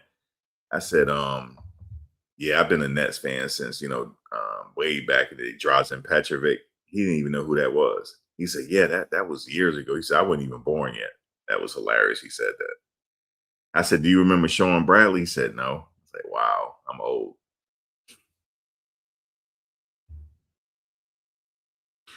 I wasn't around when Earl the Pearl was playing, B lady. She said, do you remember Earl the Pearl?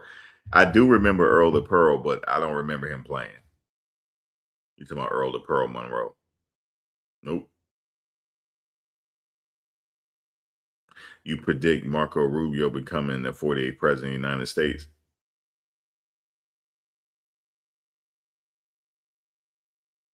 That could be it.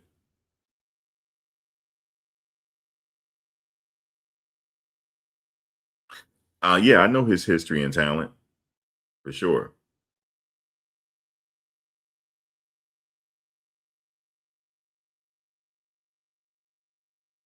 Yeah, he was a good ball player. Also, Dave the Butcher.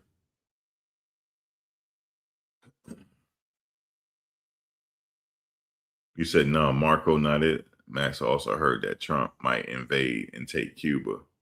Oh Lord. Yeah, because he don't want China around us. That's just a strategic move. He don't want China nowhere near us. See, what separates us from everybody else, from our ops, is the ocean. That's what separates us from the rest of our ops. It's the ocean. So you don't want people close to it. So if they thinking about trying to help Cuba and meddle with Cuba, yeah, we're gonna try to take Cuba at that point. That's the only reason. It's not Trump, it's Congress too. Everybody thinking about it. Like, for our protection, we don't want China nowhere near us. Rubo might be in charge of the takeover. Oh Lord.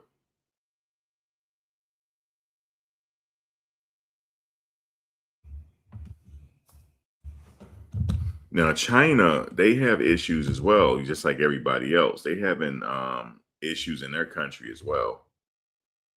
they have people living in bad economic times too. So, you know, they always trying to make power moves as well.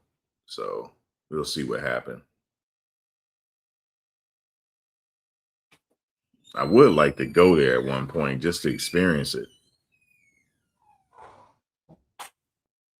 At some point, I would like to experience, but not right now.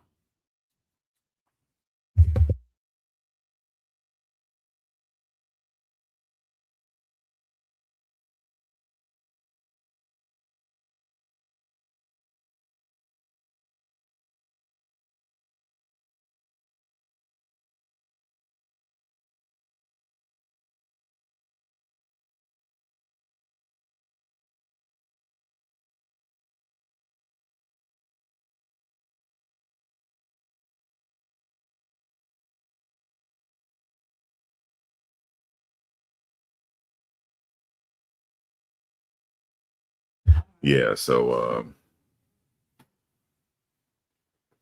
yeah, I seen the casket apartments in China. I saw the documentary.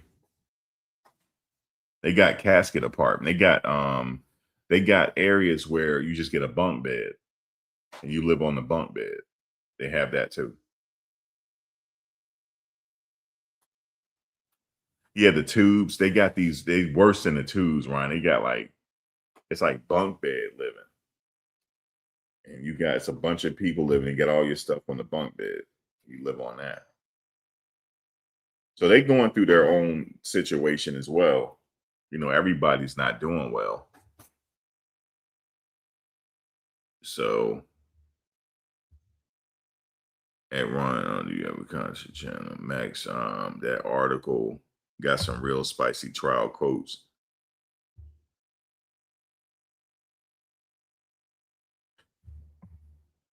Okay, let me look at this. Yeah, let me look at it. You said, let me see. Carmelo Anthony trial. Let me look. Let me search it. Carmelo Anthony trial updates. Who reported, you know? Carmelo Anthony trial updates. Which publication?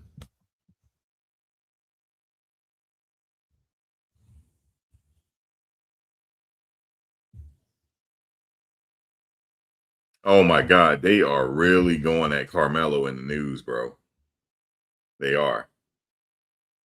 They said, look at this title. Carmelo Anthony fidgets in court as heartbreaking video shows victim twin brother. Yeah, they getting at him. Dallas Morning News. They are getting at him. I see it. Juror sees knife at center of Carmelo Anthony trial.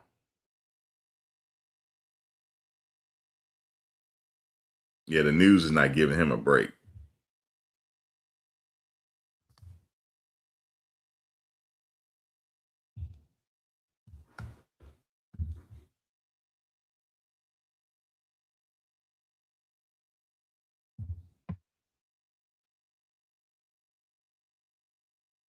No black jurors chose for Carmelo Anthony trial and fatal Texas track stabbing.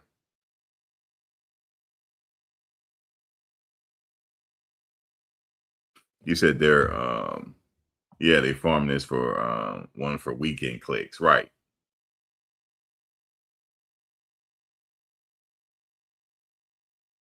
Okay, let me do that. Let me look at that.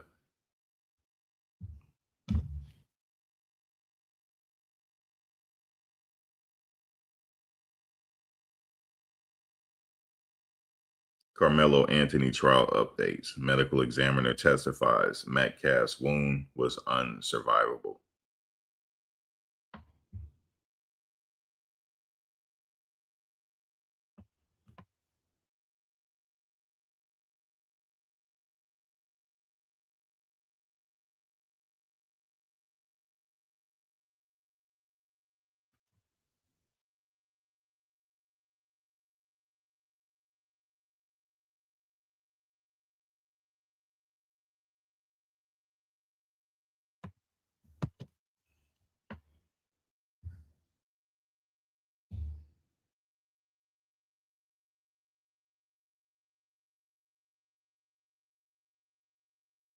I felt like they said this already, but before the trial, they said this last year, that it was unsurvivable. He stabbed him in the heart.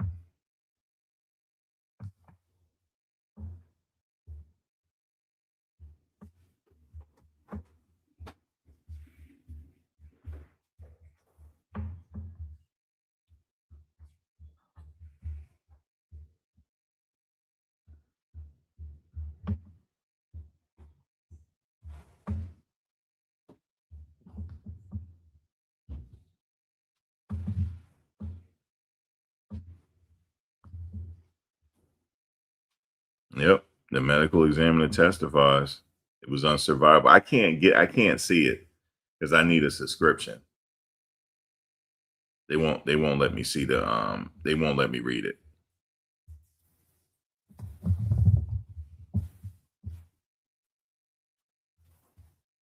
But yeah, they said it testified that it's unsurvivable.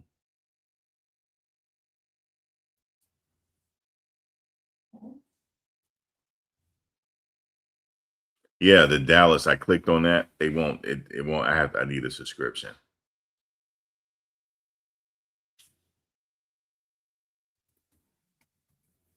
Yeah, but I see it. Actually, you know what? Hold on. Let me look at this one. Hold on.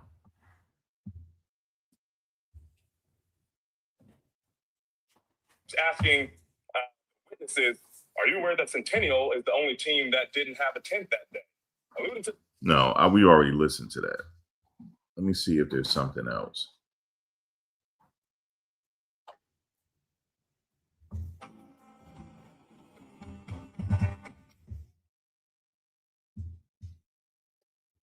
Now, it's a guy here. It's reasonable doubt with Robert Govea, Esquire. It says Carmelo's self-defense claim destroyed by trial attorney. Reporting that witnesses testified that Carmelo and Let me see what he's saying. Let's see what he's talking about.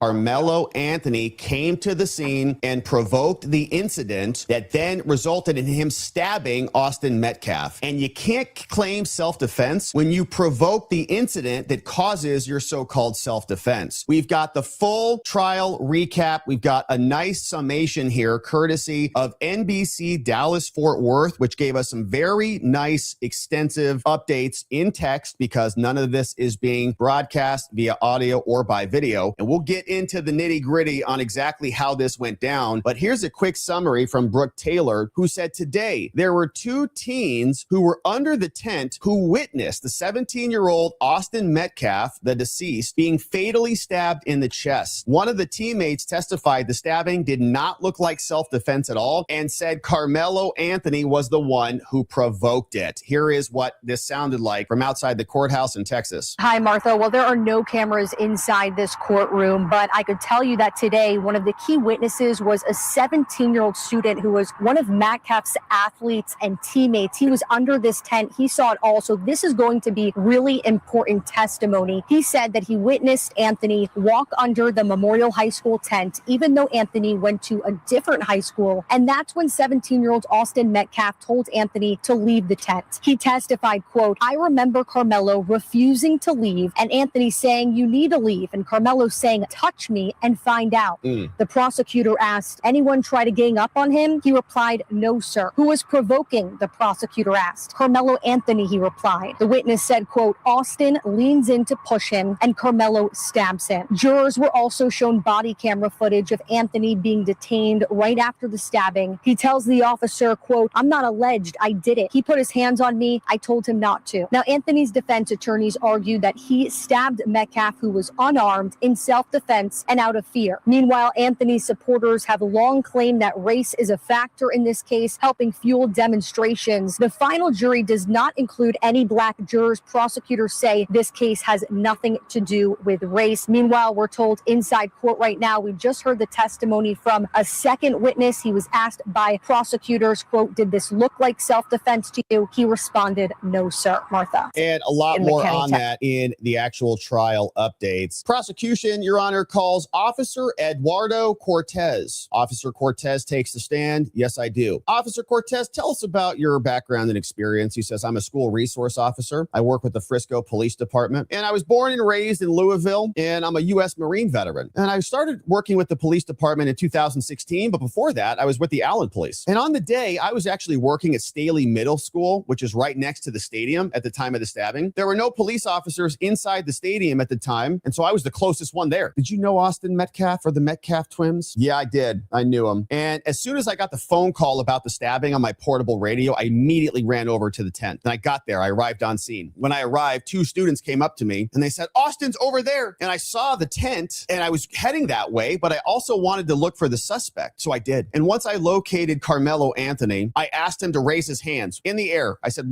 put him up and walk toward me. There was a fence separating him from Anthony. So the two walked along the fence together so that Cortez could reach through the fence and pat him down for weapons. How was Anthony's demeanor at the time? Well, he was completely cooperative, quote. And Metcalf's father was seen again with his hand on his face during this testimony. Officer, tell us more about other law enforcement. He says, well, when they got there, I advised the other officers that I had the alleged suspect detained in cuffs. Kids pointed him out. I saw him. I went to pat him down, put him in handcuffs. So I said, I've got the alleged suspect. And what happened after that? Well, at that point, Carmelo Anthony said, quote, I'm not alleged. I did it. Cop says that. Anthony then told Cortez that Austin put his hands on Anthony and that Anthony told him not to. I said, if you put your hands on me, something's going to happen. I wish we had more quotes on that, but we don't. The interaction was captured on Cortez, the officer's body-worn camera. And he said that after putting Anthony in the squad car, Anthony said and asked if he was going to be okay. And the officer said, I don't know. He said he noticed an injury on Carmelo's left middle finger where there was, quote, a little bit of blood. And maybe that's from his finger going up into the knife during the stabbing if it doesn't have a guard. So the testimony continues. Cortez then says that he described the interaction with Anthony at the meet. Jury gets shown surveillance footage from the scene. The video showed steady rain throughout the morning and wet ground. And another still image from this officer showed Anthony with his hands cuffed behind his back and the cut on the middle finger. Prosecutor named Bill. He says, Mr. Officer Cortez, was it a secret to anyone that you know of that you can't have weapons at a school event? And was it unprecedented to see a student bring a weapon? Cortez says, yeah, it's unprecedented. Everybody knows no weapons at school. They play the body-worn camera from his interaction with Anthony. That's shown in court. Anthony was seen with his hands over his head, presumably in the courtroom. The interaction with the officer, the one that he said that he had with the alleged suspect, is audible in the footage. Body cameras now being played. Yeah, I have the alleged suspect detained in handcuffs. Anthony blurts out, Carmelo, I'm not alleged. I did it. Anthony could be heard crying in the video saying, he put his hands on me. Quote, I told him not to, but he put his hands on me. Carmelo is then heard telling the officer that he goes to Centennial and he's in the 12th grade. Officer testifies that Anthony seemed calm, cool, collected, despite moments of the body-worn camera footage where he appears to be crying from the officer. Government calls 17-year-old to the stand. Prosecutor asks this young man, do you like to hold things in your hand when you get nervous? He says, yeah,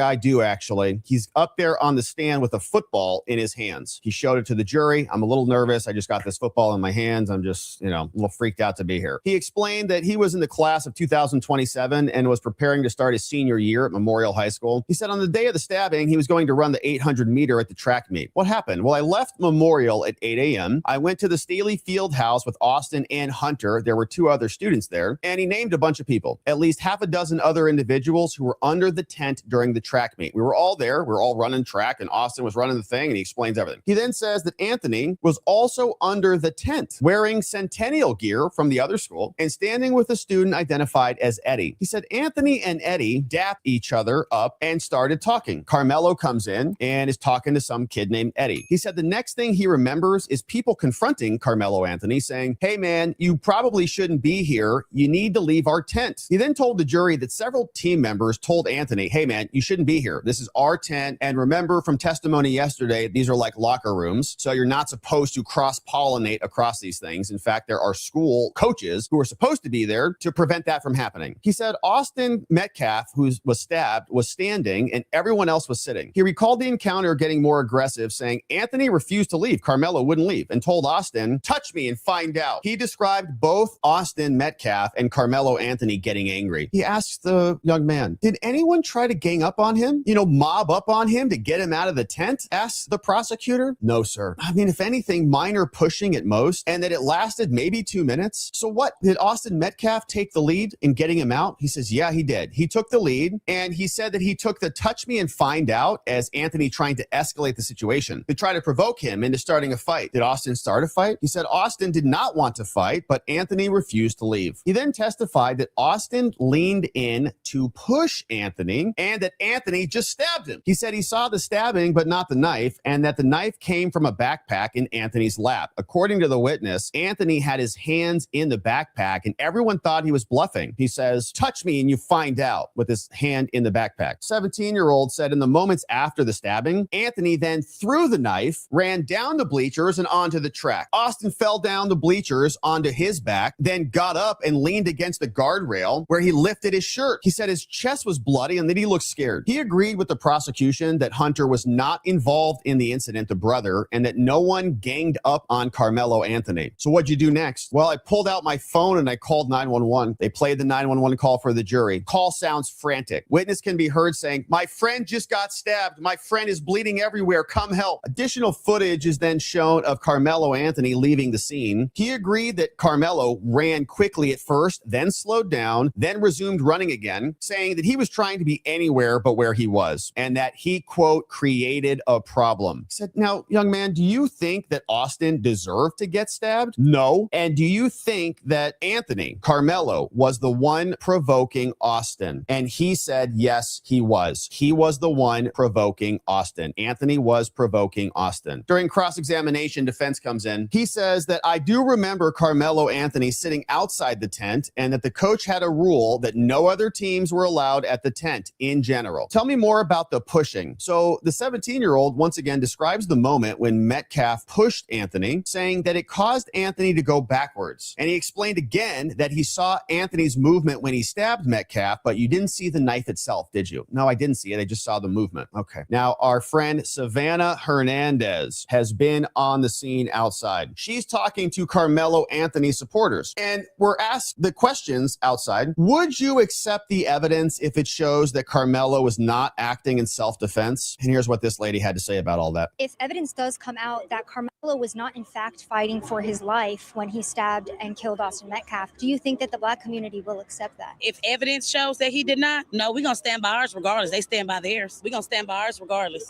I'm a mother first. I'm a Black mother. Let me put that on there. I'm an African-American mother. So I have to put away my color first and step into the motherhood. Nobody wants to see their child slain. So I do want to send prayers to Austin Metcalf, their family. But at the end of the day, I got to think like, okay, what did you do to him or whatever to cause this to happen, the reaction? We got to start taking accountability for our kid. Because then again, if my kid, that's why I said catch-22, if my kid was Carmelo and I feel like his back was up against the wall, I'm going to tell you straight up, better mine than yours. Better mine than yours. So either way it go, everybody loses. A Black boy allegedly murdered, and I say allegedly, heavy on the allegedly murdered somebody. You see what I'm saying? So yeah, this is about race. Because if the shoe was on the other foot, they wouldn't give a damn. Who wouldn't give a damn? Let me say this. Let's say the community. So like if What is she talking about? Derek Chauvin was convicted before he even stepped foot into trial. They played that video on repeat 24/7 for months before his trial even started. The state's witness said that George Floyd died because his heart failed because of drugs and arterial sclerosis, and they never even cared a rip about that. And there was a bad juror on the actual trial who said that lied about his prior actions being at a George Floyd protest wearing a shirt that said, "Get your knee off our necks." Remember that? And the whole country convicted Derek Chauvin. So if the shoe's on the other foot, it's destruction. It's unfettered obliteration of the white guy who didn't kill him. There was no suffocation. The knee on the neck didn't suffocate him at all. It was all made up, and he was convicted before the day even started. if Carmelo Anthony was the one stabbed and killed by Austin They Metcalf, wouldn't give a damn. I come out here every Thursday and we pray for people going to court because we know this is the final frontier of racism and it's legalized here. What? it was announced yesterday that there's no Black jurors that were chosen. What are your thoughts on that? That's why we need God. That's why we need God, and that's why he's going to show who's in control. And would you be open to giving us your personal insights into the Carmelo Anthony trial and what your thoughts are on it? I just want justice done. You know, we know nobody go to a track meet to murder anybody. Okay, come on. Why did he bring a knife That's then? an accident, self-defense. That's what it was. I'm not saying the kid should get off free, but first-degree murder? Come on. Basically, he facing the wrong charge for the crime that was committed. Do you think Carmelo is innocent? Do you feel like it's been an unfair response to what happened to Carmelo Anthony? I feel that the justice system always over-respond when it comes to us. Give me a break. So definitely, I mean, look at the charge. Was he around in the George Floyd era? Did he miss that whole chapter of American history? It was self-defense. He was wrestling with two guys. I don't know what the parameters of it, but No, it he was two wasn't. people. So, you know, 2 against 1, that's self-defense. All right. So thank you, Savannah Hernandez, for those clips. But I think we see how this is going to split when it comes to facts and evidence and race. So we'll keep our eye on this, a brutal, brutal murder from what we can see. And we'll be back to cover it soon as the trial continues. We'll have all the details. All right. So what I got out of that was the person that testified, he's saying that he just asked him to leave. And he didn't really do anything wrong. He just asked him to leave and kind of shoved him a little bit, and that's it. The stabbing came. That's what they making it seem like. And if everybody testify like that and the jury believes that, he's gonna get convicted of first-degree murder.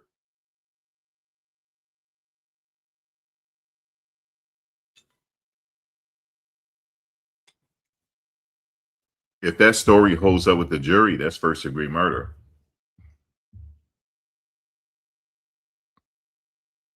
He said, I like how they depict Carmelo like he was troubled youth, and he wasn't.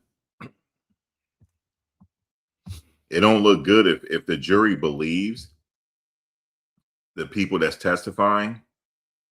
It looks like he was there for trouble.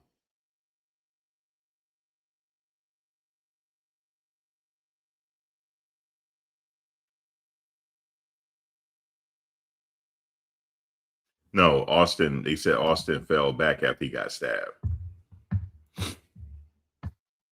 They said it happened really fast. This don't look good for him. He's done his first degree. It don't look good. I wouldn't be surprised if they get him with first degree now with these testimonies. But we'll see. There's more testimony to go, so we'll see. But he got to know when he's sitting in that chair, he's done. He got to know that. Oh, the mainstream media, yeah, they really going to town on him right now. They are. They going to town on him.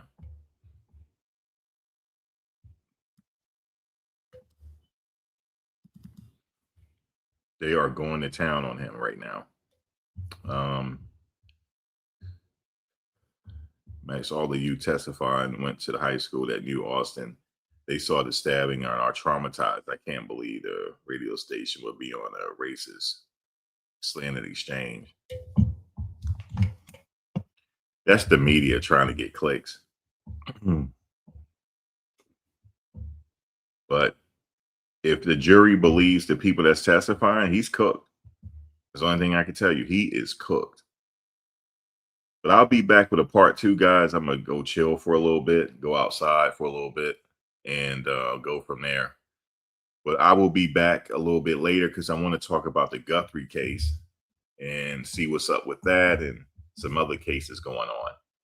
I will be back a little bit later. Not a little bit later, but maybe about an hour or so. But thank you for the conversation. We still continue the conversation next week as well. And yeah, pick back up Monday. But yeah, man, I appreciate the conversation. I'll be back. Thanks, Ryan. I'll be back soon. Yeah, he's done if the jury believes the testimony. No, the death penalty is not on the table, B-Lady, because he was under the age of 18. And the Supreme Court ruled on that. People under the age of 18 cannot face the death penalty. The death penalty is not on the table. What's on the table is he could spend up to 8 years to life. It's up to the judge's discretion. Maybe the judge might show favor. Okay, this is first offense, stuff like that, and maybe sentence him on the medium end. I don't know, medium to low end. I don't know. But we'll see. You know, to be fair, the case is still going on.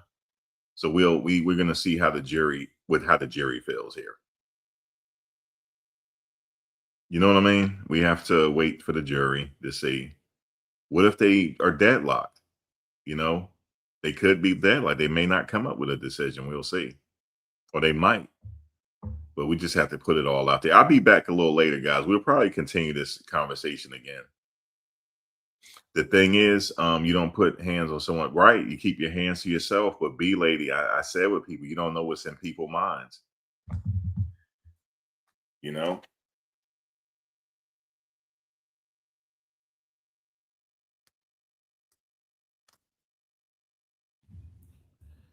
Yeah, you're supposed to keep your hand to yourself, but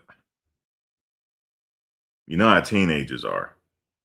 So some teenagers, but it's a mess. It's a mess. But all right, guys. And I will talk to you guys later.